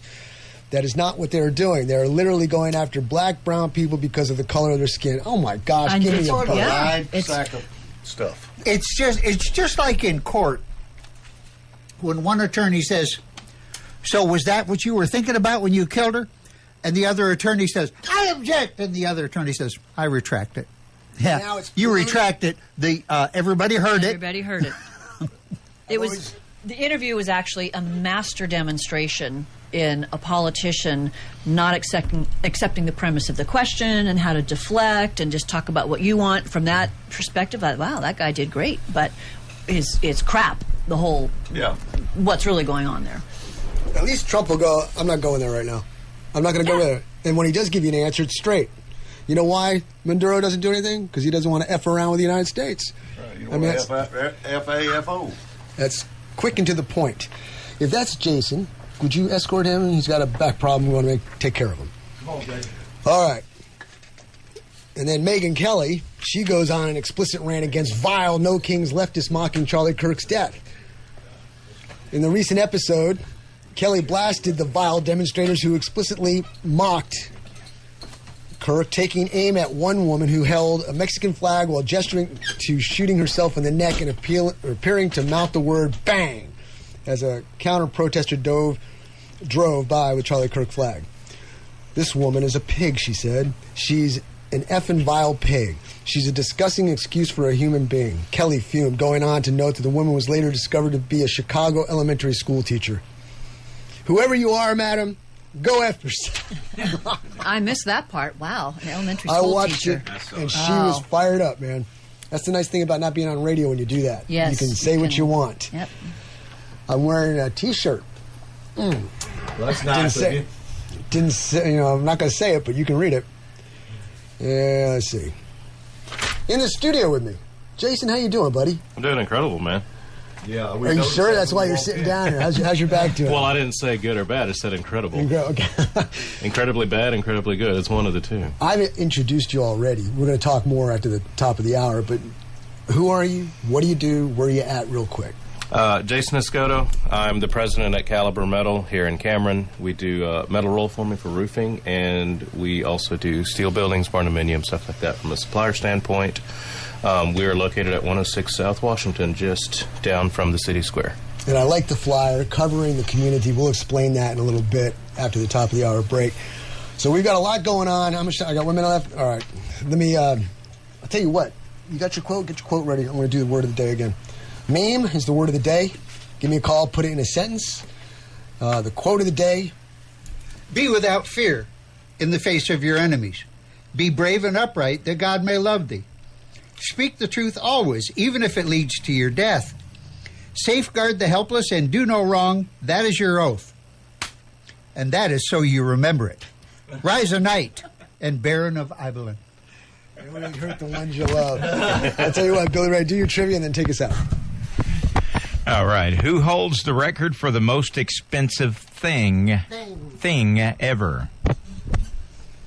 All right, I'll take us out. We'll be back after the top of the hour. 254-697-6330. Welcome back, everybody, to the Aaron's High Cap Adventure Radio program. Hour number 3. Matt, your host. We're right here right now live on 105.1 Shooter FM. Also live on Facebook at aaronsgunshop.com. Call into the studio at 254-697-6330. All programming is put in a podcast form. You can check it out at Aaron's Gun Shop radio show page, Spotify, Apple, Podbean. Thank you to my sponsors. Thank you to the people who donate privately. Subscribe to the YouTube channel. We've got hundreds of videos there you can check out. Like us on Facebook, Instagram, the whole works. The number again, 254-697-6330. Jason, I may be saying your last name wrong. I'm saying Jason Escoto. Escoto. Sure. So I need to put a bar over that. Oh, right. There you go. Escoto. Well, anyway, you got great things going on. Let's go. What do you got? All right, so it's kind of getting to the end of the year again, and we got one of our, I would say it's actually one of our favorite ways to give back to the community, and it's a little initiative we call Covering the Community. So what we do every year, we put a bunch of flyers out there. You can swing by the shop. You can probably swing by the radio station. I'll leave you some here. Can I have one of these? Sure. And what we're really trying to do is trying to help people that can't get out and repair their own roof, or maybe an invalid or something like that. So this is a great time to nominate somebody like that needs a roof replacement to get them through the winter. We cover the full roof replacement. There is $0 coming out of your pocket. It's going to include a roof tear-off. It's going to include the new material and complete replacement and trash cleanup when you're done. Jeez. All you have to do is just sit inside your house and just watch it happen. So now, wait a minute. People are like going, really? What's the procedure? How does one do this? So you're just going to fill out a form. We've got, like I said, forms available. You can also email me at jason@calibermetalllc.com. You're going to fill out a form, attach a photo. And part of filling out that form is we really love stories about why this person deserves this roof. And in years past, the ones that have won submissions, many of them received multiple submissions. And a lot of that has been because of their impact to the community and those around them. So I can nominate a third party. You can nominate whoever you want. I mean, my roof is fine, but Andy, I noticed his... So that's okay. Absolutely, yeah. And we do verify all the roofs we give away, and we make sure it's actually, someone that actually needs a roof replacement and doesn't just want a roof replacement. So I do my due diligence for sure, and I try I try to go pick some of the worst ones. We've replaced roofs in the past that there's actual holes in the roof. Oh. So, putting buckets inside. Well, what are some of the stories behind those people who have those houses like that? Is there like they went bankrupt, somebody died in the family? A lot of them have actually been, I will say probably most of them have actually been widows. So that's been someone we've been trying to help, and most of the time they have some kind of impact on the community, whether it's like school teacher involved in church, something like that, somebody that has given up a lot of their life to help other people, and now maybe widowed, may have cancer, something like that, and we're able to come in there and just bless them for a short period of time over Christmas too. I'll tell you, man, having a good roof is vitally important, because if you don't have a roof and you've got a home, that home is going to disintegrate. And so having a good roof or a tent, Bill, with no leaks in it, right? Oh, buddy. That's military there. Is a good thing to have, because you've got to have a home base, and if the home base is flooding, if the home base is deteriorating, that's not good for anybody. So I think that's a great one. You could have said siding, but roofing is even more important than siding. Absolutely. Yeah, you got to have a good crown on your home. Like I said, we do kind of a fun deal. We will announce the winner on Christmas Eve every year. So we'll announce it on Christmas Eve. I will actually physically go to the location that we're going to the roof giveaway. I'll call ahead and make sure they're home. And I'll walk in there, usually with some kind of a gift basket or something like that for a little Christmas present. And then I'll bring a color chart with me. We've got over 20 colors to choose from, so you're not just getting, any random color leftover metal that's on your roof. You get to choose whatever color you want, whatever's going to fit the aesthetic of your house the best, and it's all comes with 40-year warranty on that on that paint coating. Now, I have a metal roof. Extremely minimal maintenance. Only maintenance I would do is check the screws. Make sure they're not peeling or loosening up. When it rains, it sounds beautiful, and it lasts forever. Quote, air quotes. And I think that's just great. What else do you provide? What else do you do? So one thing we've actually kind of really gotten deep into this year is steel structures and barn dominiums. We've implemented a new CAD software, so if you come in, you talk to one of our, I will say, awesome sales guys and designers. You can sit right in the office and get a 3D building design right in front of you, and walk out with a quote and a nice 3D rendering of your project. So that's one thing we've been working on hard this year. So not really going to an architect, you can do it all in-house. Correct. You know what your product can do. You got your system set up. Somebody can give you an idea, and boom, there you put it in a 3D form that they can visualize it and see. Sure. Yeah, come on in and ask us, like, hey, what kind of beams do I need to span, 30, 40, 50, 60 feet? We can get you in the correct structure. We can get you in, you don't have to go out, pull measurements yourself or anything like that. We'll provide everything for you, and you can sit in our office and verify it right in front of you. Well, good, because I want you to get a blessing, and we need 100 by 100 to go on the side of 100 by 100. And since we're a ministry, I know you want to help us out. That is a very good possibility. That is a very good possibility. We're always open to opportunities to help the community. So, Jason, what you're doing is not only really cool, it's really Christian, too. The fact that you are tithing. That's what that is. When you give somebody a free roof, you are tithing. You see a need, and you're doing something about it. Yes. Not giving the Christian, no, I'll pray for you. Yeah. No, it's an absolute blessing. And, I obviously get a ton of fulfillment out of it, and my employees as well. We always have a ton of fun when this comes around. We make a big deal of it out in the production in the warehouse. Sure. We try to get everyone involved, and I'll send out my employees as well to go on site, go say hi to the recipient and make them feel like they're really a part of it, so it feels like they're giving something too. And Jason, what I know of you, this is not a ploy to get new customers and say, oh, wow, that comes from the heart. You and I have been talking, we shoot together and just have conversation. And that's just who you are. That's what you do.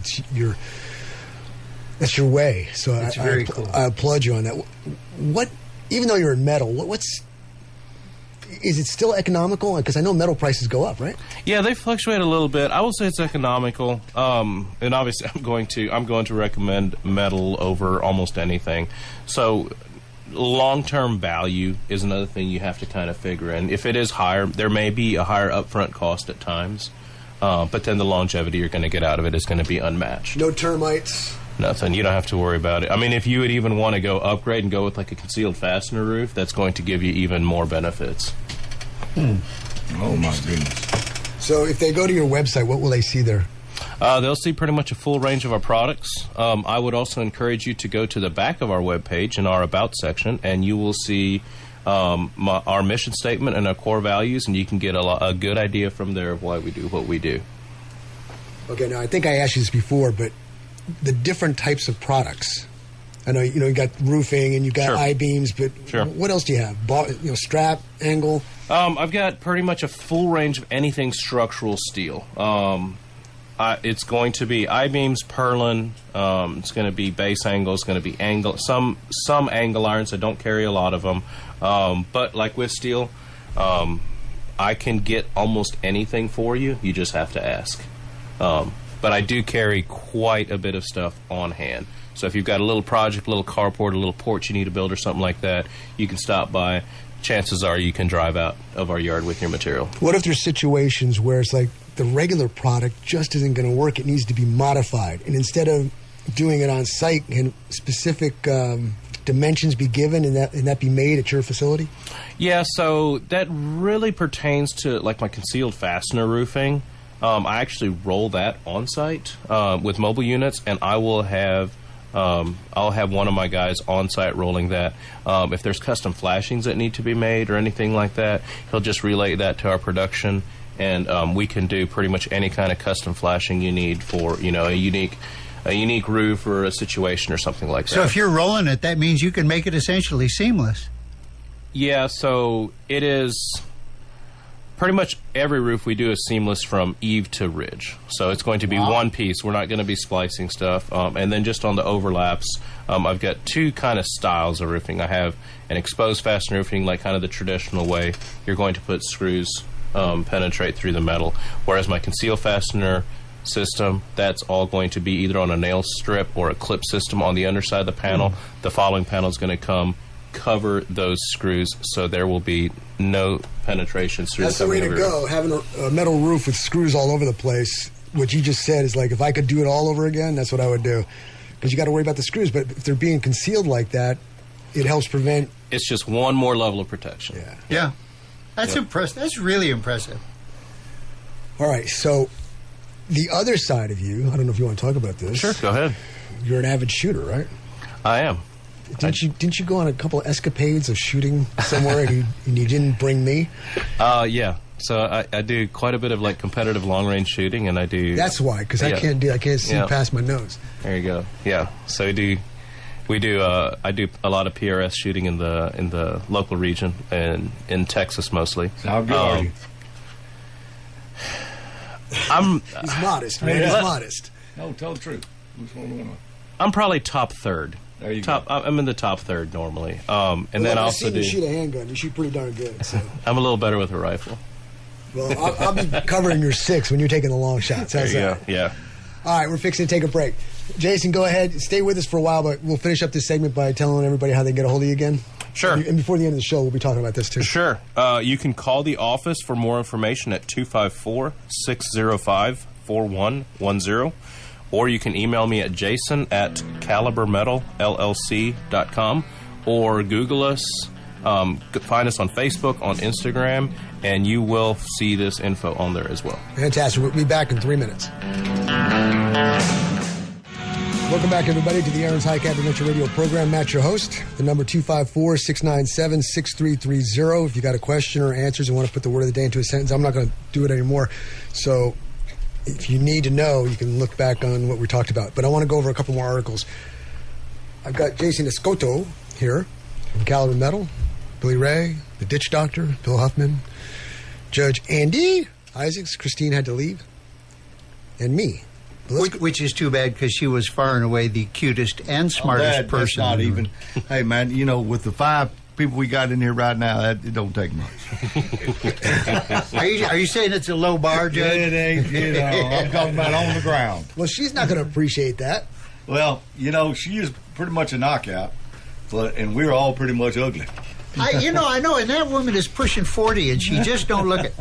Matt, at what point did you lose control of the show? 8:01. 8:01. Well, listen, you've got 40 minutes to attempt to compile your feces, so Go for it. get after it. That was for my sergeant major. When he'd see us goofing off as he walked by, he'd do that. All right. House Speaker Mike Johnson blasted Democrats this week by placing a television outside his office with a video clip on repeat that shows Minority Whip Katherine Clark, Democrat, Massachusetts, admitting her party is using U.S. families suffering from the government shutdown as leverage against Republicans. Here's her quote. Shutdowns are terrible, and of course there will be families that are going to suffer, she said. We take that responsibility very serious, but it is one of the few leverages that we have at this time. And what does it mean when you use the word "but" in a sentence? You know, Billy Ray, I don't want to say anything ugly or hurtful to you, but you're so ugly, I bet your mama had to tie a pork chop around your neck and get the dog to play with you. You're so ugly, the doctor slapped your mother. But see, that's my whole point. I could say something touching and heartfelt, but there's the rest. And I understand him running that one clip on replay, but it seems like he could spice that up with AOC and Jasmine Crockett, soon to be multiple count felon. There's so much of that stuff. She could loop it and it would never loop. Yeah. Let me restate who it was who said it and what she said. This is the Minority Whip Katherine Clark from Massachusetts, admitting her party is using U.S. families suffering from the government shutdown as leverage against Republicans. Here's her quote. Shutdowns are terrible, and of course there will be families that are going to suffer. Not mine. Yeah, exactly. As the ice cream is in the freezer. We take that responsibility very seriously, but it is one of the few leverage times we have. Speaking of ice cream in the freezer, I want people to never forget that Nancy Pelosi has 2 industrial freezers. That's what I was referring to. In her kitchen, and each freezer is chock full of $20 a pint gourmet ice cream. You too could achieve this if you were a senator and made $175,000 a year. Let them eat cake, in this case, ice cream, right? Absolutely. But you know, it's amazing. If you just invest your money carefully, you can be worth $430 million now. Yes. All right, Bill, she's using this. She said it herself. They are using it for leverage. Sure. Against us. Sure. Or against the Republican Party, but they're using us for the leverage. Now, let's go to this one. Democrats block bill to pay military personnel, ICE agents, TSA workers, and other essential employees during government shutdown. Why would you do that? Because the most effective thing to beat your opponent over the head with is an innocent person. That's right. If I beat you over the head with a stick, you go, ow, ow, ow, damn it, stop it, ow.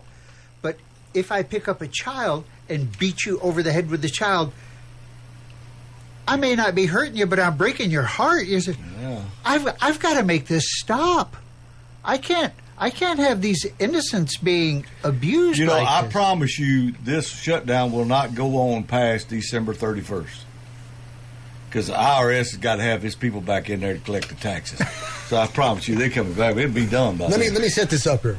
The Senate voted 54-45 against advancing Republican legislation to continue paying U.S. troops, Capitol Police, and other essential federal employees during the ongoing government shutdown. Democrat Senators John Ossoff and Warnock of Georgia and Fetterman of Pennsylvania each voted in favor of the proposal. Fetterman, man, he goes... Sometimes I'm like, right on, man. That's the way to go work across the aisle. I get it. And then other times I'm like, okay. But have you seen how many times we've seen recordings of Chuck Schumer, back when he had hair, saying, look, all we want to do is pass a clean, continuing resolution so that we can work it out. You know, he never uses the B word. No. We don't want to have no budget. Yeah. We just need a clean, continuing Let me tell you about resolution. Chucky Schumer. Is everybody familiar with the acronym POS? Yeah. Well, capitalize that, bold it, italicize it, and that's what he is. He is the biggest, stinkiest piece of you-know-what. I've known him for years, and he's He is one of many, many, many people who have convinced themselves that for thee but not me, I am working towards what I have assessed to be the greater good. And laws be damned, innocence be damned, people being starved be damned. That's not important. What's important is my ideology, and I must get this through, even if it hurts you. Not me. Not me. Yeah. No, it ain't going to hurt me. Senate Majority Leader John Thune said the bill would have paid air traffic controllers, TSA agents, park rangers, federal law enforcement, ICE, and DPS agents throughout the shutdown. Quote, tomorrow federal workers will miss a paycheck because of the Democrat shutdown. Do they think people working ought to get paid? Remember, these jackwagons, as soon as this started, they said, airplanes are going to be falling out of the sky. Now let's listen to what the POS has to say. Speaking against the bill, Senate Minority Leader Chuck Schumer said, quote, it's nothing more than another tool for Trump to hurt federal workers and American families and to keep this shutdown going for as long as he wants. We will not give Donald Trump a license to play politics with people's livelihoods.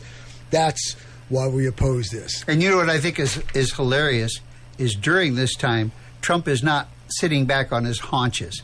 He is in full attack mode. He is saying, okay, you're unnecessary, you're unnecessary, you're unnecessary, you're unnecessary. People are going, wait a minute, we're not mission critical? Nope. See ya. And they're not necessarily going to be automatically rehired afterwards. One of the things going back to even the last point you had brought up, the last story.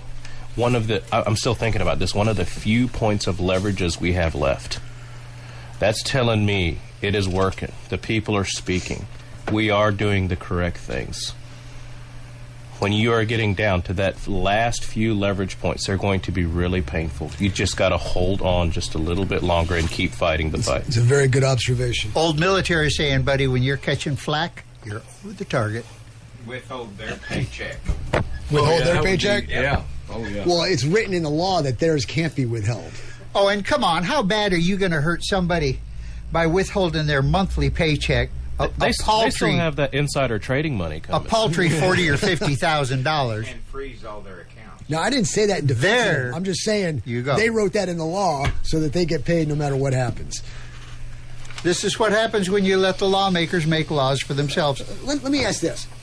Anybody in the room here, anybody out there listening, tell me something truly that was unconstitutional that Trump has done. Now, I'm not saying there's things that within the gray areas you may not like, but has he done anything unconstitutional? No, not that I know of. Am I crazy? Am I missing something? Well, that doesn't have to do anything to do with this question. Yeah, please. Let's not push it. Yeah. But, yeah, I don't think there's anything you can point to that says he's blatantly done something unconstitutional. No. Has he probably made mistakes? Maybe, but he didn't have to make a mistake. He does right things. Look, I'm from New York. I've been tracking Trump for years. Okay, yeah. I've seen the video, or I've seen the interviews and all that kind of stuff.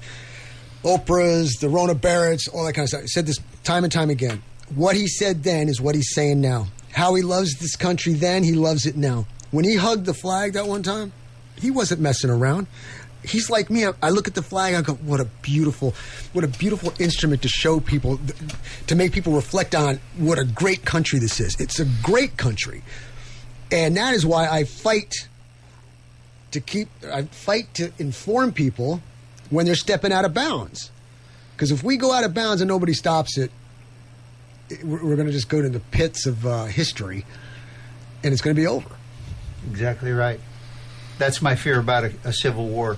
The thing about it is America is a light in the darkness for the whole world.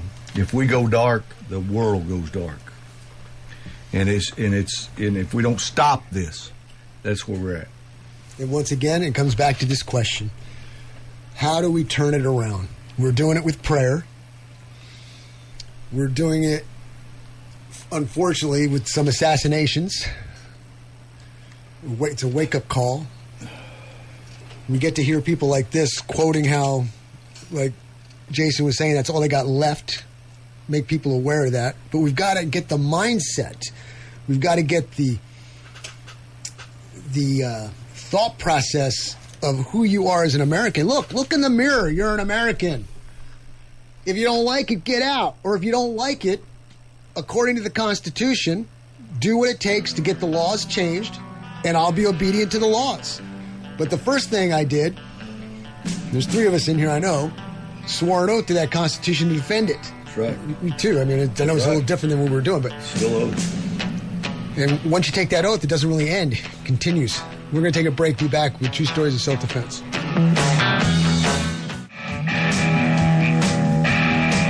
Welcome back, everybody. We'll snap through there for a second. But wait a minute. Is this a new service we're offering? This Dirty Deeds Done Dirt Cheap? They can contact you, I guess. Call me anytime. All right, look, we're going to do our True Stories of Self-Defense. The Armed Citizen in the American Rifleman. Your current edition, no joke here. November 2025, page 10. You can read along. We're going to learn what to do and what not to do in situations like these, okay? Story number 1. In Houston, Texas, on August 22nd, around 11 p.m., a homeowner was awakened by a knock on the door. Through his home camera... That's right. Through his home camera, he saw 2 men wearing bulletproof vests and badges, claiming they were there to serve a warrant. However, they were also wearing ski masks. Oops. And the homeowner did not see any other police officers or vehicles, so he became suspicious. No, really? And did not open the door. Very good. The pretenders then began shooting through his door, so he returned fire and struck both assailants, killing them. Yes! Fortunately, their gunfire did not injure him, his wife, or his child, and no charges were indicated in the case. Oh. That is totally legit. ABC, You get the very 1, best 2, 3, one. easy peasy, lemon squeezy. Not a darn thing was wrong with this story. Way to go. Billy Ray, take it away. Near midnight on August the 3rd, an intruder entered a home in Rockingham County, Virginia, and stabbed a 62-year-old woman to death. Her husband got into an altercation with the man and also sustained multiple injuries in the scuffle, which began inside but continued outside. Once outside, the homeowner was able to get a firearm out of his vehicle and shoot the assailant once, killing him and thus ending the attack. The assailant was a Maryland man with no criminal record who rented a campsite and then taken a tour of nearby caverns before buying a sleeping bag and a large knife from Walmart. He apparently broke back into the cavern gift shop by ramming his car through it sometime after visiting the Walmart, and then nothing was stolen, then abandoned his vehicle, which was found by the authorities and linked to the cavern break-in. They began to search for him, but did not locate him, even using drones. No other incidents were called in to be in between the cavern break-in and home invasion. I've been in law enforcement 31 years, and I've never seen anything like this in my entire career, local sheriff said during a press conference. The murdered woman was a longtime teacher in the area and a mother of the country music. What's the problem with this story? He had to go to his car to get his gun. To shoot the guy who Had already wife. murdered his wife. Yeah. Listen, man, if you got a gun for self-defense and one, you don't train with it, read my mind. If you got a firearm for self-defense and it's not within arm's reach, read my mind. Let's get with the program. Really, really, really disappointing. All right, Bill, take it. She was a longtime teacher and a mother of the country music star Spencer Hatcher, but police said after the attack, completely random, the armed citizen recovered from his injuries and no charges expected. God, horrible ending.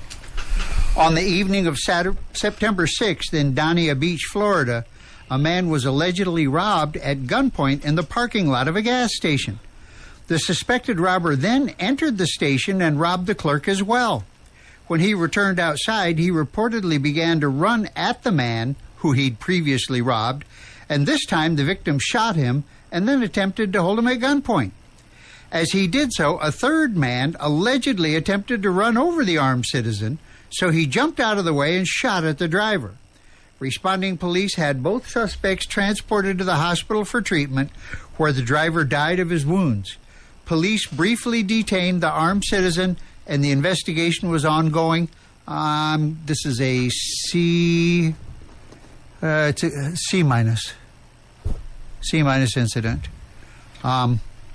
He got robbed, and then when he had the opportunity, did not shoot the robber, even though he had robbed another person.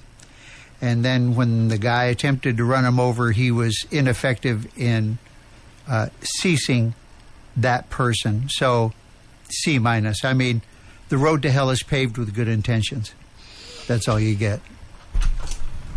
Early on the morning of September 10th, officers in Austin, Texas, discovered a vehicle that had been reported stolen in a closed park area. The officers split up to patrol the area while one officer waited for a tow truck to remove the vehicle. As the car was being loaded, a man and a woman approached and claimed it was theirs. They began to return to the wooded area as the officers approached them, so he identified himself and ordered them to stop and show their hands. The woman began to complain, but the man reportedly drew a firearm and shot the woman in the head and the officer in the abdomen. The officer returned fire, but the suspect was able to flee. He was spotted a few hours later near a school, and the school security officer attempted to detain him, but the man continued to run. Officers soon located him again, but the suspect then allegedly broke into a private residence by kicking open the door. The armed citizen in the home fired 2 shots at the suspect, striking him once in the arm and once in the leg, whereupon officers were finally able to detain him. He was in the hospital in stable condition at the time of the report and faced numerous charges. The officer was treated for his injuries. The woman pronounced brain dead at the hospital. Okay, so let's grade this. Let's grade this. Group grade is impossible. The officer that stayed back behind to wait for the vehicle, tow truck, I got to give him a D, because he was not ready to produce deadly force in a timely manner. And the homeowner who shot the guy, I'm going to give him a B minus, because he did put 2 in him. Yep. Just not in good places. Yep. Yeah. Hey, I want to make a comment to all these people who maybe didn't do 100% right. You'll never know what you're going to do either. That's why we train as best as we can, that if a situation like this comes up, that we won't falter, that we won't screw up. But there's always that human element. You could have a big 6'9" guy cry like a baby in a situation, and you get a 4'2", 85-pound scrawny guy who is the hero without a cape. You never know. So it's how you pre-wire your mind. Mm-hmm. Matt, if somebody shoots you, are you dead? No. When are you dead? When I'm either out of blood or you take a vital. All right. So that's what it takes to take you out of the game, right? Yeah. I've been conditioning myself for that. Amen. Mm-hmm. Amen and amen. If you shoot me, I'm shot. I ain't done. You know, in EMS we use ABCs. First we assess the airway, then the breathing, then the circulation. In the military, we use B and S. Are you breathing? Yes. Can you shoot back? Yes.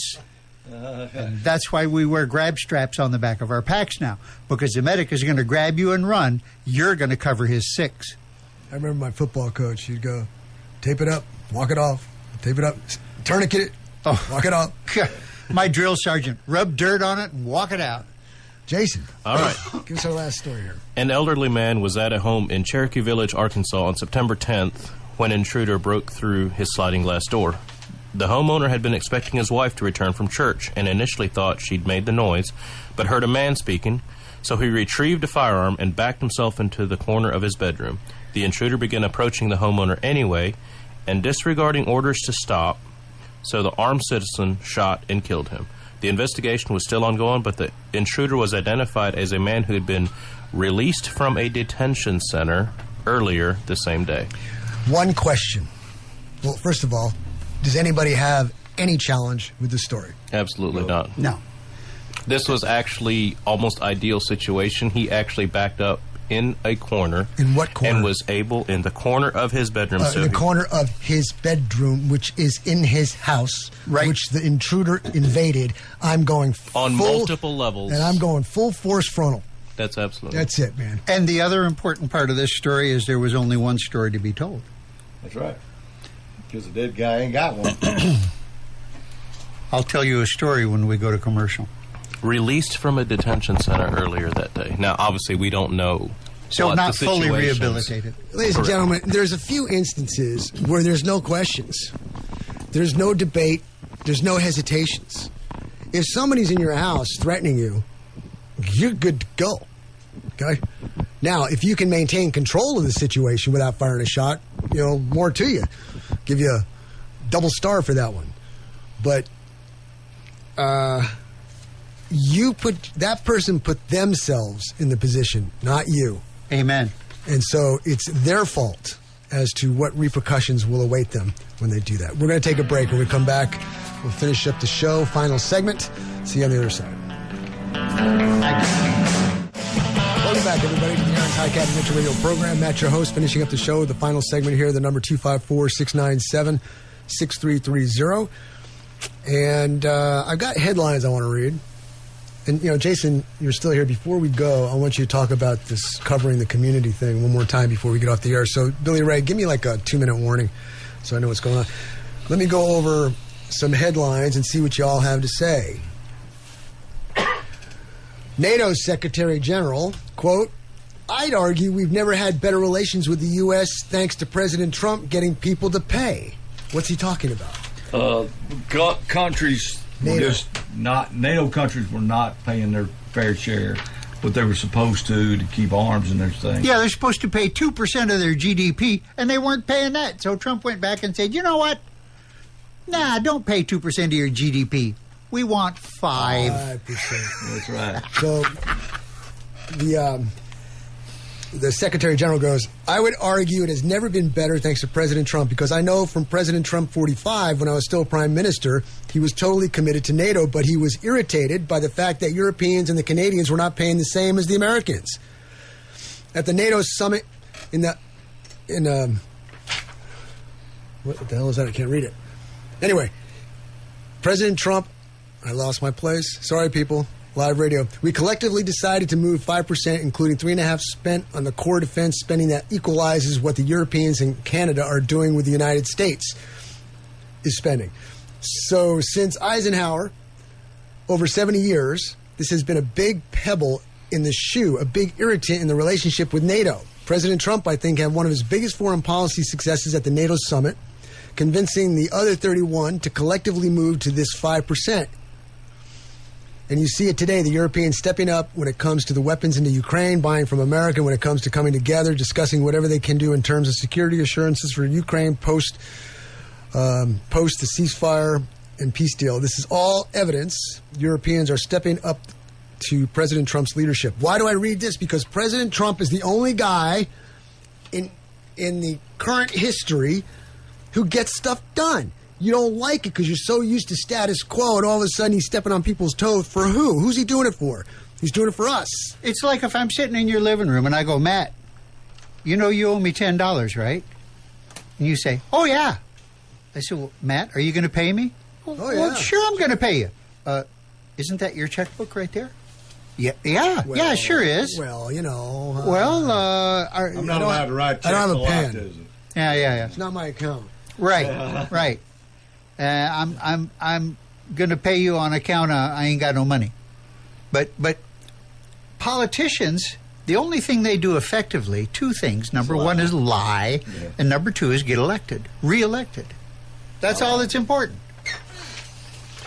Let me do these two headlines together.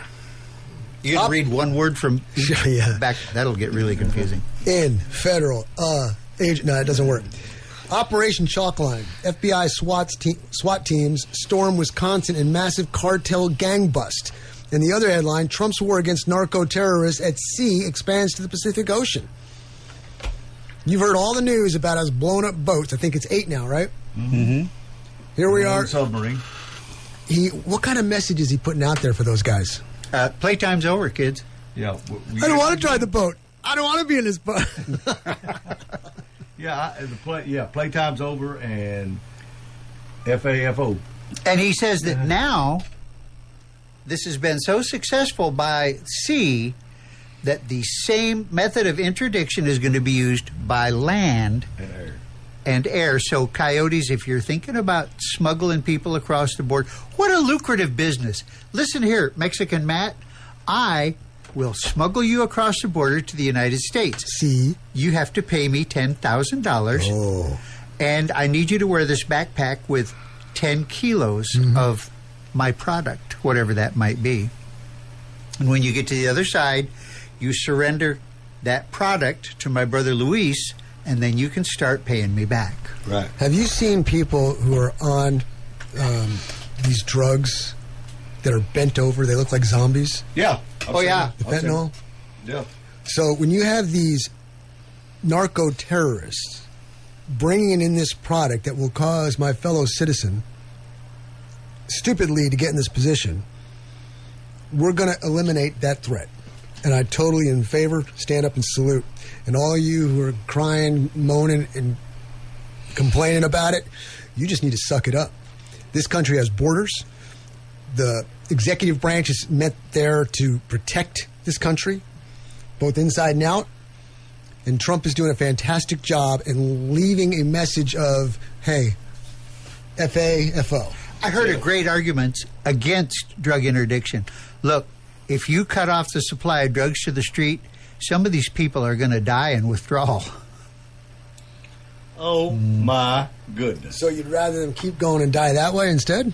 Yeah. And get more of them, because that's what's going to happen. And die in your living room because you had to shoot them because they were trying to steal your TV set and came after you with a knife. Or we just read some stuff where people got shot probably on that stuff. Right. This drug problem, not only coming through the border, but the people taking it. We got a problem with all these homeless people. What is causing this problem? It's what caused people to take the drugs in the first place? I mean, some of them, they were doing it recreationally and they got hooked. But the mass amount of people who are drugged up like this, what is going on? What put them in this position? What comes back to the problem we were talking about, spiritual. You know, me and Bill probably can both testify to how good you feel when you have fentanyl. Oh, fentanyl's great stuff. Oh, man, let me tell you what. When I had my heart attack and I was in pain, they come put that fentanyl down my port. In about 2 seconds, I had no pain. And in the ICU, I had two choices, fentanyl or oxycodone. Yeah. Well, the second deal was they were going to give me ox, and I said, no, I don't want ox, because I know too many people got hooked on it. And the same thing with fentanyl. If after 3 days, they said, we can't give you anymore. I said, after 3 days, you're not giving me anymore. Mm-hmm. Because I have a spiritually strong body, spiritually strong person. So I knew that this was bad. If you're spiritually weak, you will take anything. Yeah, Billy Ray showed me the boat. Yeah, I know. 3 engines. Yeah, that's right. I saw one with 4 engines on it. That's for trolling, buddy. Mm-hmm. Yeah, it's for trolling. Rip the fish's lips off. I'm trolling for Cessnas. I want to get this out before we go to Jason here. You got to grab a gun. These ICE agents got to get shot. This is from a Chicago militant. And that person needs to go to jail. Thank you very much. That's where I was going with this article. It's not a representative or anything. It was somebody out there with a microphone pushing, and this is where Ryan comes into play about rhetoric. I don't care who it is. That's incitement. That's incitement. They go to jail. Period. All right, Judge. Don't collect $200. Judge, think before you answer this. Supreme Court will decide whether drug users can possess guns. I say, if I had gotten busted in 1972 with a couple ounces of marijuana, used to be in jail, and I paid my ticket, did my time, whatever had happened, that should not preclude me being able to own a firearm for the rest of my life. Well, unless it's a heinous crime, rape, child molestation, kidnapping, I totally agree with you. If you did the crime and served the time, you should get your rights restored. Okay, but what if they're not? What if people are just using drugs in general? Is this to cover Hunter Biden? What's going on here? Who? This is a really tricky, slippery slope. But my opinion is we're going to have to look at the drugs. Are they using pretty hard stuff? Then no more guns for you. If you got a ticket for marijuana, no, that's like beer. But I'm still not for legalizing marijuana. So, how much time I got, Billy Ray? Billy Ray? 3 minutes. 3 minutes. Let me do it with this last headline. Crippled Canadians now pressured to be euthanized as part of routine doctor visits. Since the bill was brought in around MAID, that means medical assistance in dying, MAID. Since the bill was brought in around Track 2 MAID, that has certainly changed people's interactions with the healthcare system, she explained. People with disabilities are now very much afraid in many circumstances to show up to the healthcare system with regular health concerns because of MAID is suggested as a solution to what is considered to be intolerable suffering.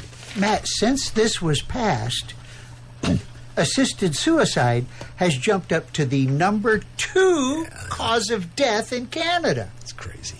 right. Some people are euthanized even though they maybe didn't really want to be or maybe are not cognizant enough to understand it. Got to stop. I want to make sure Jason gets in here. Jason, talk about you covering the community again. Sure. We're doing a complete roof giveaway as a Christmas gift to somebody that really needs a new roof and may not be able to provide one for themselves this Christmas. The best way to do that is to submit a form. You can email it to me at jason@calibermetalllc.com. You can call the office at 254-605-4110 or stop by our location at 106 South Washington right here in Cameron. Very good. And if you can't remember any of that, that's why I always default to my website, aaronsgunshop.com. Go to the radio show page, scroll down, you'll see Caliber Metal link there, click on it, boom, you're there if you can't remember anything else. Okay, final words, Bill? You know what? I'm seeing... Thank you, Charlie Kirk. I'm seeing the turning point. Yeah. Makes my heart swell. I once again, I have faith in the future. I think we're going to win, and God is going to be victorious on the throne once again. God loves you. He cares for you. He wants you to do well, and he wants you to be happy, but he's not willing for you to go to hell to do it. And I want to thank Billy Ray, Bill, Andy, Jason, Kristine. Just thank you so much for being here and doing what you do. Thank you for those who listen and watch. And we're going to take a break, and when we come back next Saturday, we'll do it all over again. But until next time, God bless. Keep your powder dry.